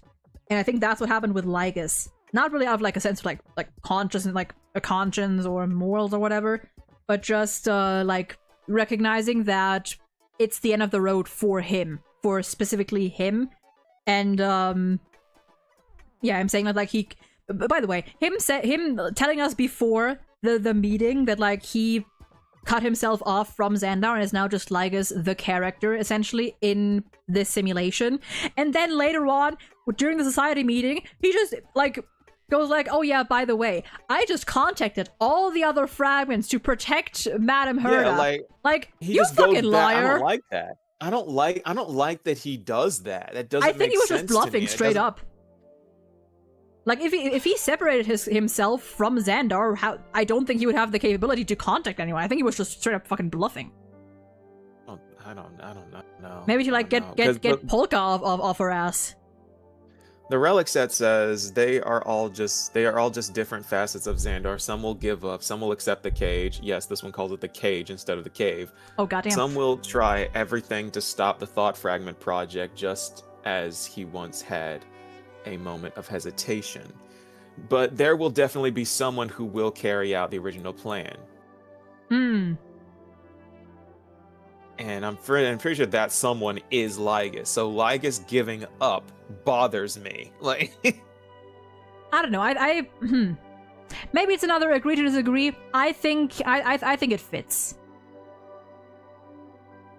I think the idea of a genius that has been like so desperately like trying to carry out their plan only to like one be stalled for who knows how many years, and then at the end of the day just got fucking pummeled, to be like, okay, this is the end for me. Like, I accept defeat. I think it makes sense. And there's no there's no guarantee like that fragment is Lygus. You know, it could be anyone else. It could be someone we haven't met yet. It's like maybe it's because I'm just too obsessed with Herta, because Herta likes failure. When she celebrates failure. True. She'll throw a party every time she fails, she throws a party. Like True. It's like, but Lygus took it so incredibly hard that he was like, well, my existence has no meaning now because I failed. And it's like, just try again, dude. You're not dead. And I mean, to be fair, we've seen that in 3.4 as well, because even in 3.4, when Kazlana confronted him, he was like, no, I have not lost a single... I have not really lost. Or like, it's not over... Like, he was like... He was kind of in denial because he was like, it's not over yet. It's not over yet. The moment that 0 turns to a 1, you're done. I am patient. But you could tell that it was tugging at him. Like the fact that... I didn't get that. I didn't get that from him at all. Personally, I did. Maybe that was also the voice direction. Could also always have been it. That, the entire time he was like, you know, like, I have time. I can wait however long I need to. However long I need to. It's no problem. But I did sense some sort of like, not quite impatience, but what do you call that? What do you call that? I don't know. Something tells me he's just a sore loser. He's a sore loser, and at some point he just reached the breaking point of like, okay, there's nothing else I can do here. Irritation? Kind of, yeah. I hate that. If that is his character, I hate that. I hate it. Interesting. I can sort of respect that. That makes me not like him as a villain anymore either. Because the whole point of why I liked him is because he's relentless and he's unapologetic about how patient he is and how relentless he will be until the end of time. Mora says that in JP he was very like I did hear like the fragments that I heard in JP. He was more like calm and collected, and I assume he might be that in Japanese and Chinese as well. I played it in English. Yeah, same. Just someone like told me like in Japanese, and I would assume Chinese. It's probably like similar, but to be fair, especially if that is the case, if he's more like, if he also sounds more composed and stuff, I don't know. To me, it would make sense for someone who's been going for so long to like, for the first time, be faced with like, just complete, undeniable loss. Like there's no way out of this for him as of now, and he's like, okay, you know what? At least Lygus, as the character, accepts his loss. Xandar and the other fragments, they're still going strong. But Lygus as himself separates himself from Xandar and from the rest of it, and just accepts that he lost. And personally I like that. Because it's not like acceptance, it's not a change of heart, it's just like resignment. I like it. Bothers me. That's fair. It just bothers me. It just does. That is fair. It's like he's so cool. Xandar, the concept of Xandar and Lygus is so cool. It is. He was the man behind the curtain, the puppeteer behind everything. This force, this one-man army, right? That we weren't even sure that we were even going to be able to defeat. Takes himself out in the end because he's sad. I wouldn't even say that. I think depression kills him. I wouldn't even call it that. I don't think it's that. I think it's genuinely just like, I don't think he was like really like down about it or like heartbroken or sad or depressed. I think like, as I said, just like resigned, not quite content, but just acknowledging that he did all he could and it wasn't enough.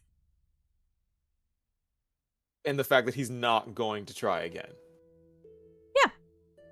Like, I expected him to be like, oh yeah, I already uploaded this Xandar copy's consciousness into another Antikythera from across the cosmos, and you'll never find him. I will kill Noose. And then he just fades away and falls in that, and that Lygus pretty much just falls over. That's what I expected him to do. That would make sense for Lygus. See, that would have kind of... That might have pissed me off like, a little bit. I haven't lost. As long as I'm alive and I'm still out there, I haven't lost. Because I hate, or not I hate, but depending on how it's done, I don't like having like a big villain that like you fight against or you stand up against for like so long, and then them being like, by the way, I'm out of here, you can't beat me. Like, I was expecting that. I'm kind of glad it didn't happen, because I don't know, it feels like, to me, that feels wrong. I would hate that too, but it would make sense for Lygus because he's such a jerk, and that's something he would do. Like, that's something he would do, because you yourself just characterized him as someone who will never accept defeat. Like, he's so stubborn with Caslana, and he's like, as long as I win once, that's all that matters. I think it's like that little sibling that you let win at chess and they never let you live it down. I think it might more so be like him, like, convincing himself that he's still in control. But the moment he feels that control, like, properly slipping and realizes that, you know, like, his plans have thoroughly, like, Lygus's plans specifically, have thoroughly been foiled. And with Cyrene, I mean, to be fair, Cyrene, he probably didn't know about, like, the causality thing and whatnot. Yeah, he underestimated the remembrance a big time. Yeah. And I think... You know, agree to disagree. I think it makes sense. I think, to be fair, I mean, hey, I think that's also what just makes him a great character. The fact that, like, you can definitely see, depending on how you look at it, you can see both options for his character. Is what also makes him good. Like the way, like, some of his character is very much open to interpretation. Maybe. I mean, I can see it from your perspective. I can see it from yours, for sure. It's conclusive, for sure. Yeah, like is a character that, like, I can see both. I can definitely see both, and it's just a matter of, like, personal preference. Because it's like, it's the aspect of, not every Xandar copy is trying to kill Noose. Most likely, Lygus is the only one that was trying to kill Noose. Maybe, yeah. Who knows what the other 8 are up to? Yeah, they could be doing whatever. They could be in our midst. Mm-hmm. It could be Skrullum. They could be Ratio. Could be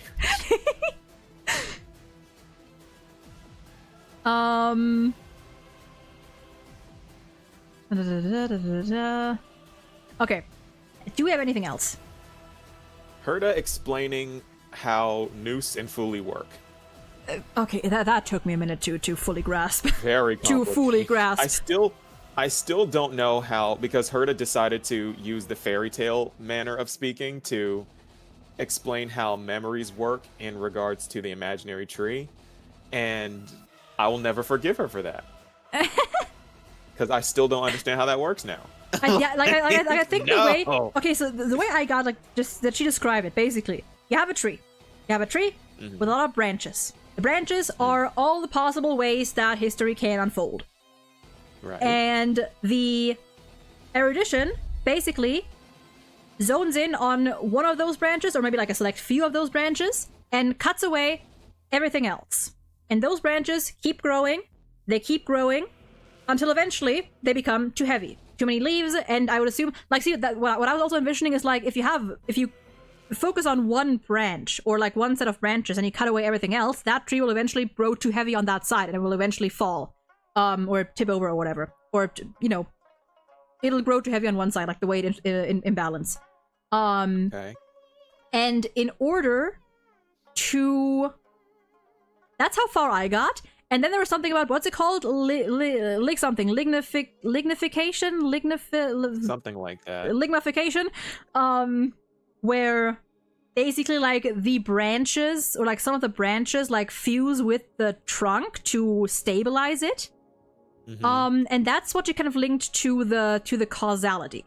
And, like, from what I understand, the causality is basically, like, from what I understand of the causality, it's basically just like, it's hard to explain. Like, I feel like I get it, but it's hard to explain.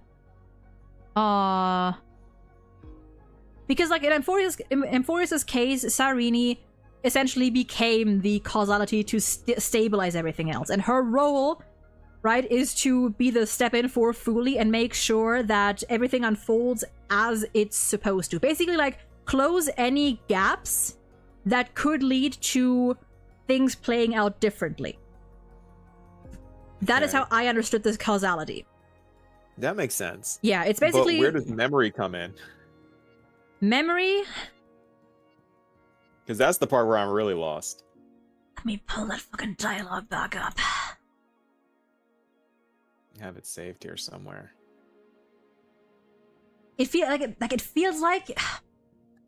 I almost get it. It feels like I am so close to understanding it, but there's just like one tidbit that I'm not fully. Okay, where is it? There's the Herda conversation. Okay, never to speak of this, but what AMPHOREUS truly is. Okay, about Cyrene, you live in the now, but your memory remains in the past. Right. Just like the Eon of Remembrance, a being made entirely of memories. Right. Fully has not yet been born. Wild reveal, by the way. Yeah. It makes sense, though. Yeah, like... Yeah. If you want to recreate the universe, like, you need the universe to end first. At the end of it. Memory stretches through the past, become... Okay. At that moment of ascension, their memory stretches through the past, becoming what we know as Fuli. So this is so Fuli's cool. record keeping, the past becomes memory. In the corners, they forget. Even the events of the present become fruits without roots. Like, what? Okay, let me go through it again. Maybe it's... Okay, the present... Follow the... That is... No, could concern you. The second... Okay, where did she fucking like start explaining the thing? More than that, it means to yada yada yada yada. No more eons will be with your fear, yada yada yada. Where was it? Yeah, did I miss it? I missed it. I'll link it to you here. Okay, thank you. It's, where is this? 5 hours, 23 minutes, 38 seconds. 5:23:38. Alright. Okay, let me see. Under Fuli's record keeping, the past becomes the memory, and the forget the eventual from... Okay, there it is. Okay, favorite fairy tale terms. Okay, universe began as a seed. Right. Universe, seed, grew into a tree. Right. That is... The present is its branches and leaves. Okay. We have the trunk, we have the branches. Branches is the present. Okay. The erudition calculates how the future will sprout. So it calculates where the branches will go. Yes. They lock in on one path, one set of branches, and everything else, everything that's, you know, crooked or fragile in their eyes, maybe it's like what's less likely to happen or what they just deem unnecessary, gets cut away, gets excluded from the calculations from there on. If things continue that way, the branches grow endlessly. The leaves multiply, and one day, the tree collapses under its own weight. How does that work? I mean, from a tree, like, the actual tree, that makes sense. Yeah. Yeah, but for the metaphor, how? Like... Like the metaphor fell over. the metaphor along with the tree grew out of fell control over. And fell over. That's what just happened here. Okay, lignification. Soft sprigs form a hardened shell and fuse with the trunk. Okay, that would like stabilize that.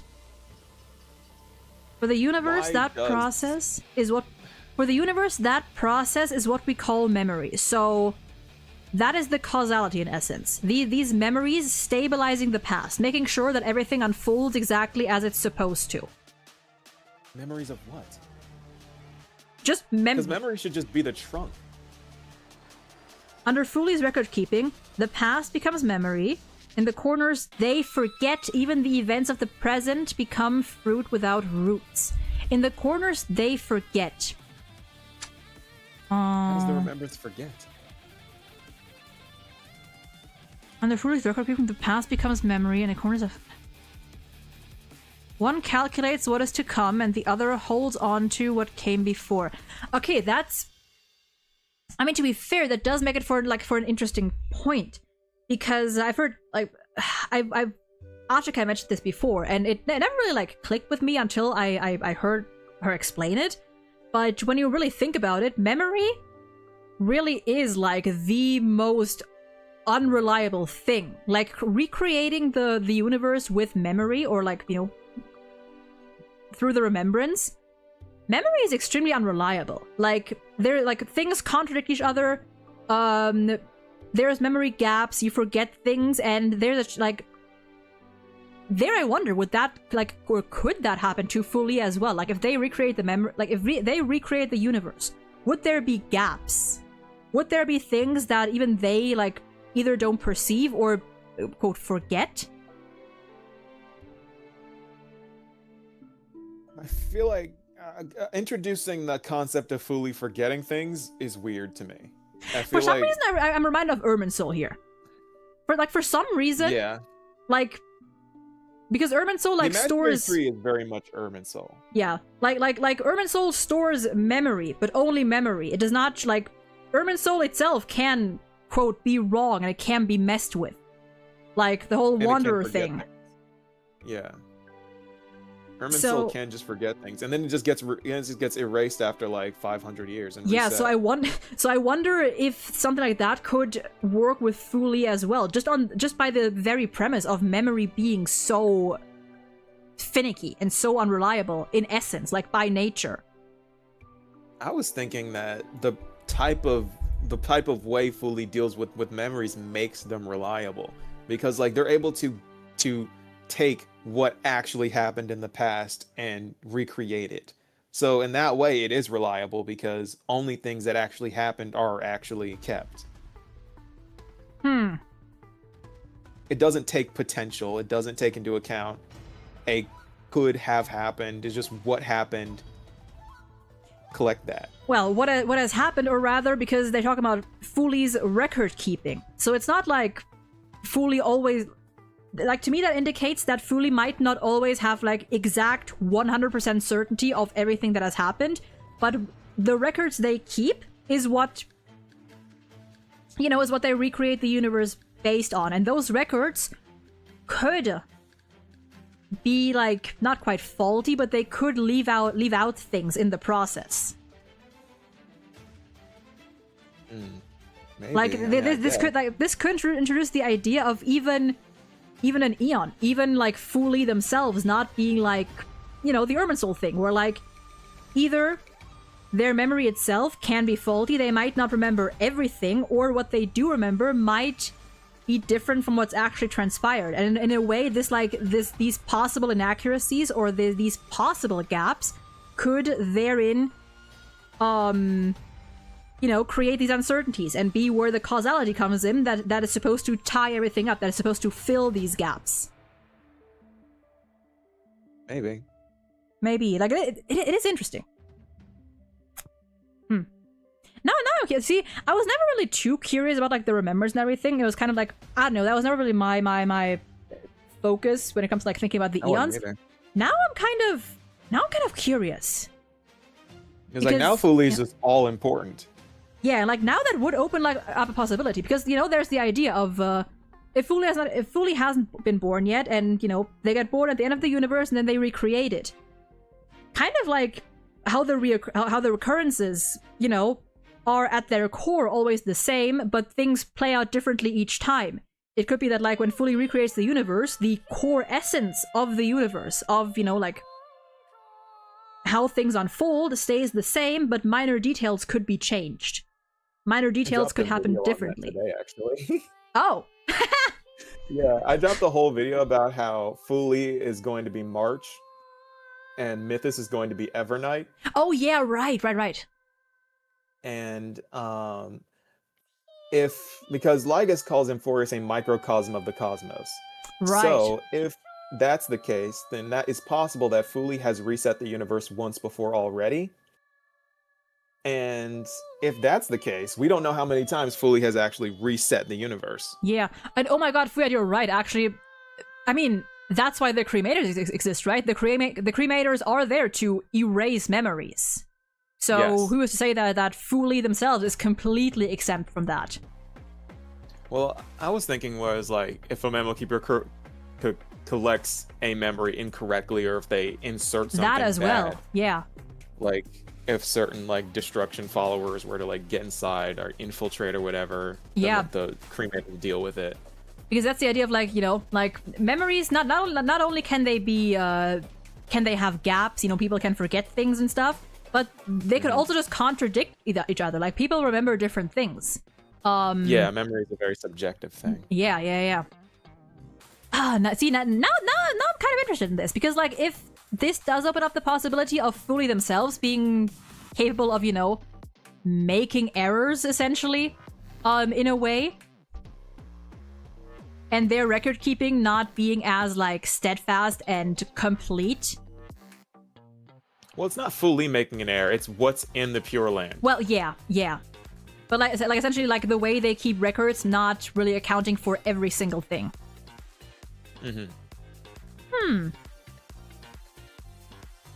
And you have to take into account that the demigods become the titans at the end of the cycle. So if that is the same in reality, that means emanators can become aeons in the next cycle every time fully resets everything.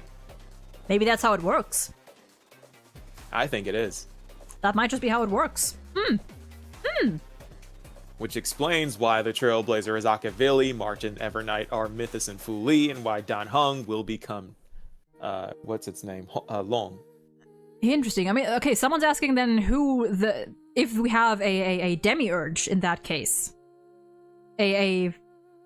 Someone to take the place of demiurge. You know, a head, a heart. Ooh. Huh. That's a good question. Who could that be? Interesting. Okay. Huh. Who is the demiurge of the universe? If you think of it as like the heart, well, at first the head, and now the heart of the universe. Huh. Because Noose says that we've met multiple times before. In order for that to be the case, the Trailblazer has to be Akavili.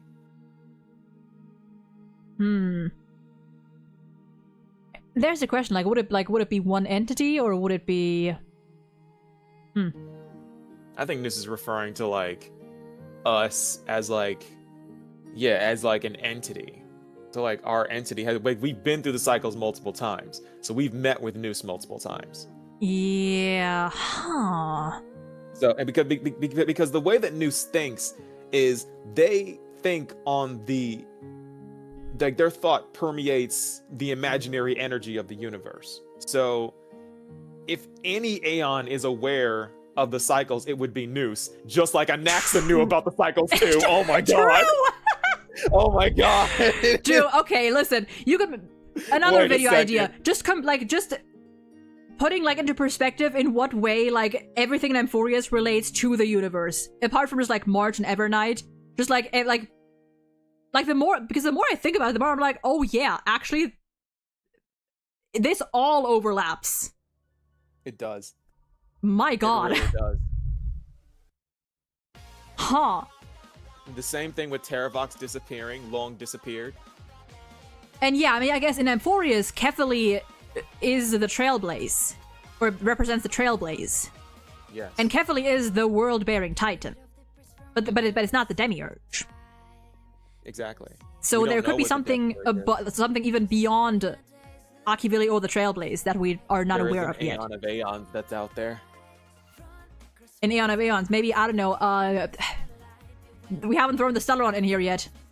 The Stellaron exists. I mean, to be fair, if we take Cyrene as the Stellaron, the Seed of Memory as the Stellaron, which will be the Demiurge, maybe because whatever. Stellarons are capable of merging with all these different paths, just like Cyrene is capable of buffing every path. Maybe whatever the origin of the Stellarons is, could represent the Demiurge. Whatever the Stellarons are coming from is what the Demiurge is going to be. Oh boy. What if it's actually Aha? When in doubt. Aha is actually holding the world together. We just don't know it yet because Aha would be Cypher. Truly. Oh my god.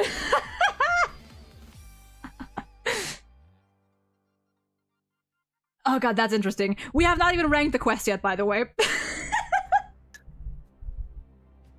We just kind of like completely went off the rails.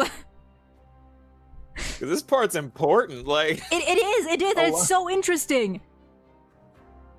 It is so interesting. It's like also there's the finality. What is the finality? What is it? What my is the finality the demiurge?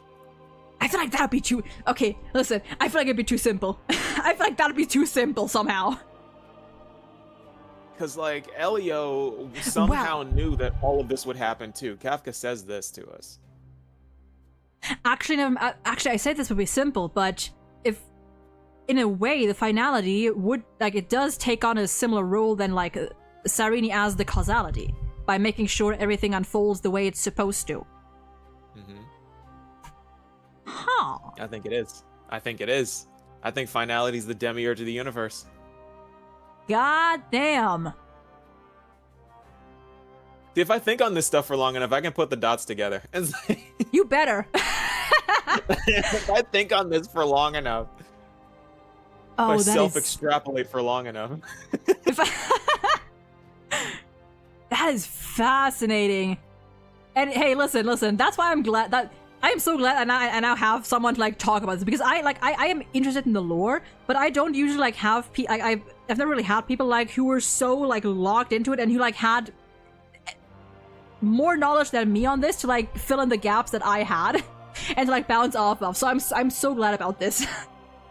I read this stuff way too much. Oh my god.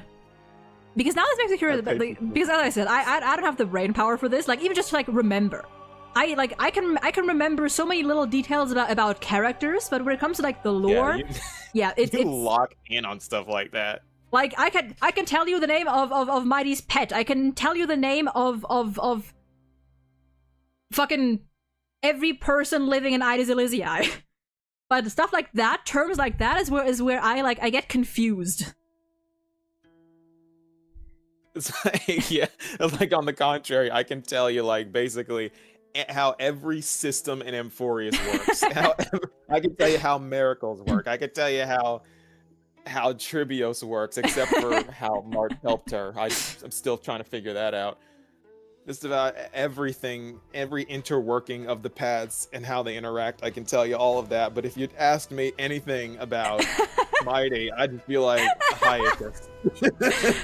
Hiatus, no words in the dictionary. There is no. Oh, by the way, speaking of the Cremnoan dictionary, we actually have learned that there is another. That the Cremnoan dictionary has at least 2 words. It has at least 2 words now. There is a word for that. Haikas can mean hyena. It can mean scoundrel. It can mean fucking numbskull. It probably means something like bitch or asshole. and according to Mighty in the Exotale, there is a word for happiness in the Cremnoan dictionary. So there's that. Oh wow. They actually do have a word for happiness. Yes, because that was about what he's feeling now. Good for him, and good for that language. At least there's 2 expressions now. There's growth. There's hope for the Cremnoans. Language development. Okay, hold on. Okay, Chad, what are you cooking here? Hold on.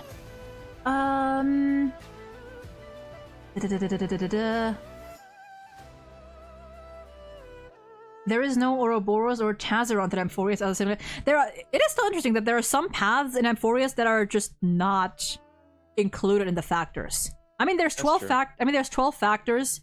But there's 18 aeons, known aeons. Let me see which aeons aren't included at all. Let me see. Yeah, it's the propagation, the voracity, the beauty. Weirdly enough, is there. Yeah, the beauty is Aglaya. The beauty is everywhere. Order is there. Remembrance is there twice. Well, yeah. Or I guess you could say one is. I guess time would be Enigmata then, because that's Evernight. Yeah, time could be both. Yeah. I guess finality isn't finality, unless we count the Demiurge as the finality in the grander scheme of things. Hunt is mighty, right? Yep. I forgot. Yeah. Okay. Cool. Destruction isn't there, but I guess it's kind of there. Yeah, it's kind of inherently part of it in a way. Yeah. Erudition's there. Ouroboros isn't. Preservation is sky. Yep. We have the Nihility. Terminus isn't there. Abundance isn't there either, which is weird. True. It would be. Harmony's kind of there because order and Harmony harmony is are the same. Treeby, I'm pretty sure. Right. Harmony Yeah. is Treeby. So a lot of them are there because Trailblaze is world bearing. Elation Yeah. is Cypher. We have the Equilibrium as well. That's Castorus. So the only one that's not there is Ouroboros and Tazi. Oh, that's interesting. Oh. I mean, to be fair, if we count Anaxa as Ouroboros according to his quiz results. Wait. Ren, elaborate on that. Ren says Ceridra is order, but also propagation. How? Okay, see, my thought at first was with like the paths like abundance and propagation was that maybe they. I mean, I feel like it would be logged then, but maybe the potential for these paths was there at first before like the factors became like solid entities, signals, I guess. But over the course of the experiment, like seeing like civilizations fail over and over, maybe they were like excluded on the idea of like the propagation will inevitably lead to doom, to the end of a civilization, similar to like the abundance would or something. That was like my thought. Maybe they were kind of like eliminated early on. But that would be It is interesting that the two of them aren't like those are the only two that aren't like even like anywhere. Like you could make a case for like you could make a case for example the destruction. You could even make a case for finality technically with our theory just now, with our conclusion just now. But those two, that's interesting. Wings on Wings on her design, Insectorum Imperator. Is that a title she has? Yes, that is actually a way that Tezzerant is. Imperator Insectorum is what Tazi was called. Yes. Okay, interesting. So you could make an I mean, argument not for that, I guess, everyone but that's called Imperator is. I feel like it would be a Ceridra, though. stretch. It'd be a stretch, but it's interesting. It's interesting to keep in mind, I suppose. I like that in Wuthering Waves they call it Imperator instead of Imperator. I thought it was Imperator at first. I think both goes. It sounds cooler. Because I know like there's, I mean, I don't know if they like have the same like roots, like etymologically, like there's imperative as a word. As it's like spelled the same way. It's spelled the same way. I would maybe it's pronounced it two different ways. Maybe it has like the same roots or something. I don't know. I don't know my words. I barely know words on a good day. Maybe it's the nature of the path itself, because the paths of veracity and propagation gave very big problems to the universe. Maybe, but I mean, to be fair, I mean, I don't quite have my time. I'm not sure of the timeline here. Was the whole like, I mean, what was it? I mean, we know like the swarm disaster and everything. Was that before or after the Scepter's creation? Do we know that? That was... The swarm disaster was before Rubert, I think. I mean, in that case, it could very well just be that Lygus saw, like, the Lygus knew of it and was like, we're not gonna do that.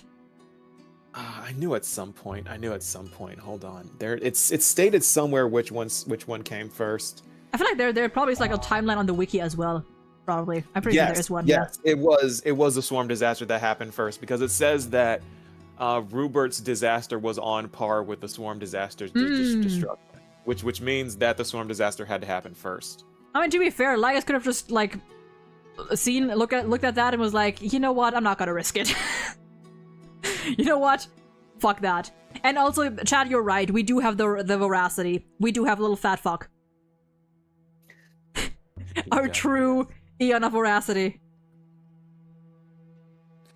Of course. Oh god. But yeah, when Lygus said AMPHOREUS is a microcosm of the cosmos, that was a knowledge singularity for me. It was just like, okay, this changes everything. Yeah, he was not kidding. Like in the truest sense of the word, and like, yeah. Be going through cycles and we don't even know, like, it's this whole thing. It's all cycles. Now, sometimes whenever I hear the word cycles, I can't help but think of that one meme of Fion and Castras. I don't know if you've seen that. It's like, don't worry, Lady Castras. I too go through cycles. Fine, get out of here. and she goes, you too? Yes, but not anymore. And then it's like... Stop. Stop. It's that just lodged in my mind. It's so funny. Cycles is another one of those trauma words. It's tomorrow, cycles, recurrence. Listen, as a woman, it's always been a trauma word. Okay, well.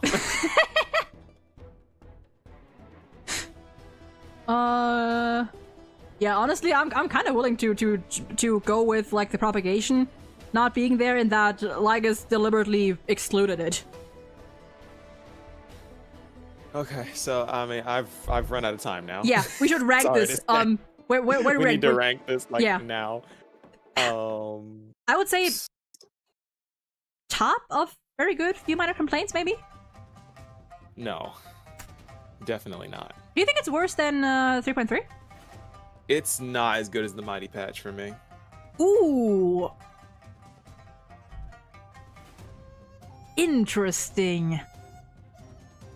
I mean, to be fair, we do have all of them like around the same realm, so...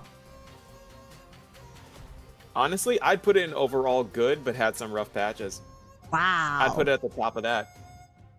Wow. Because the ending needs to be perfect, in my opinion. And Hoyo normally nails their endings. Normally, everything else is crap until the very end, and then it gets good. That's this the time, thing. it was great until the end. Okay, but that, what I say, is a personal... That's definitely a personal preference, because, like, number one, it's not fully the end yet. And I don't think an ending has to be perfect. I think...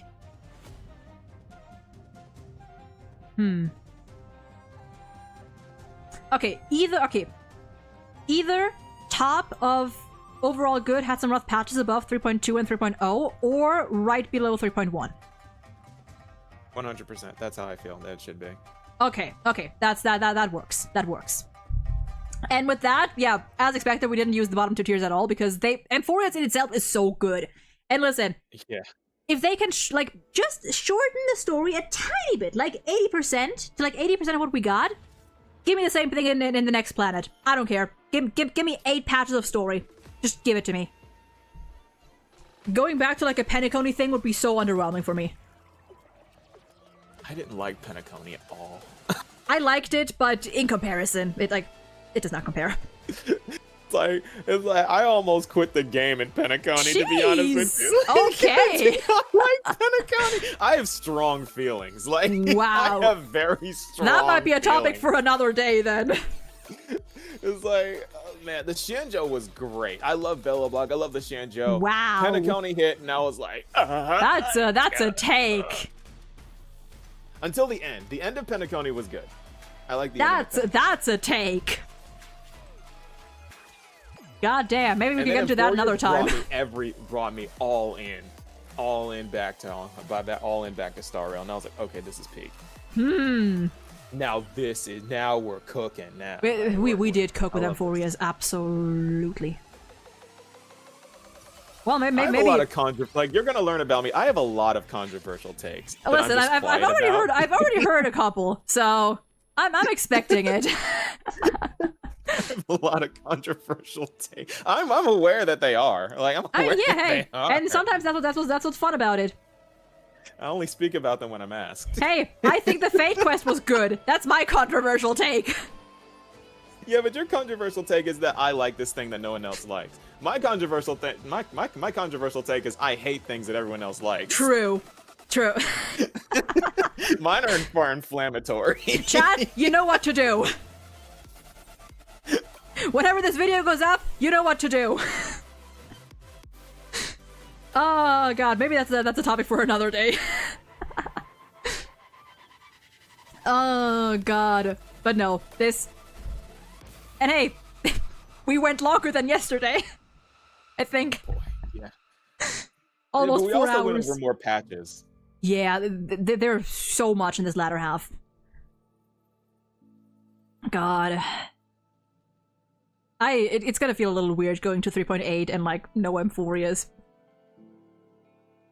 It is gonna be weird. Like, I'm excited for it. I'm like, we're gonna see how good Penacony is when we go back to Penacony, and it's not gonna be AMPHOREUS, and everybody's gonna be like, what is this?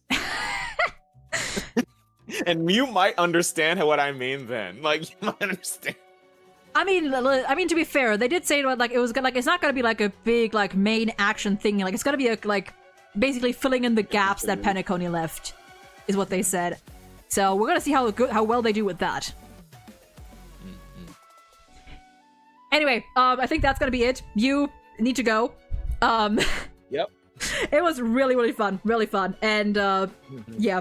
Whenever I think of other stuff to drag you into, I shall. Whenever I have other 3 AM thoughts, you will hear them. All right. Chat, say bye to Nova. Peace, peace. Fun times. Bye-bye. Oh my goodness. And yeah, guys, go check out Nova. Currently he's only on YouTube. He is planning to start streaming at some point. Which I'm also excited for. Also looking forward to. I'm probably gonna help him out with that as well a bit. But yeah, go check out Nova Impact on YouTube for lots of theories and thoughts and controversial opinions. Oh god, it is 9:15 p.m. My goodness. I might take tomorrow off. I might take tomorrow off. Not fully sure. Because this week was a big one. This week was a big one. A big yapper. And I might need tomorrow off. I also need to finally. I've been wanting to get back to, like, studying this entire week, and I have not done that. So I should be getting that as well. The video is gonna be a 2-parter, one for each stream. Expect both of those to be at least an hour long. And honestly, I feel like these yap sessions that we've had at the end of this, I kind of want to cut them into a video as well, you know? Like, just a straight up rambling session of, like, anything and everything AMPHOREUS. Like, theories and other impressions. So I think that'd be fun as well. But if I do this, then after making both the actual videos, I'm halfway done. Well, like 40%, I think, with the first part. But yeah, expect those to be like an hour long each. Make Nax proud. I will try to make the professor proud. Whew. But yeah. I thank you all for joining us today, and I hope you all enjoyed yourselves. Consider following the Blue Sky, the Twitch, the Twitter, the YouTube for streams, stream updates, videos, other random thoughts. If you like anime reactions, I'm reacting to anime on my Patreon as well, very slowly. But they're Patreon exclusives because I don't have the time or energy to edit them into videos. I'm currently reacting to The Friggin' Flower Blooms with Dignity and Fairy Tail 100 Years Quest and other stuff as well at some point. It's a slow process. It's slow. I need to record more episodes, so I'm probably gonna do that tomorrow instead of going live. But yeah. I wish you all a lovely rest of your day, night, whatever time it is for you. Stay safe, y'all. Take care. And, yeah. Goodbye!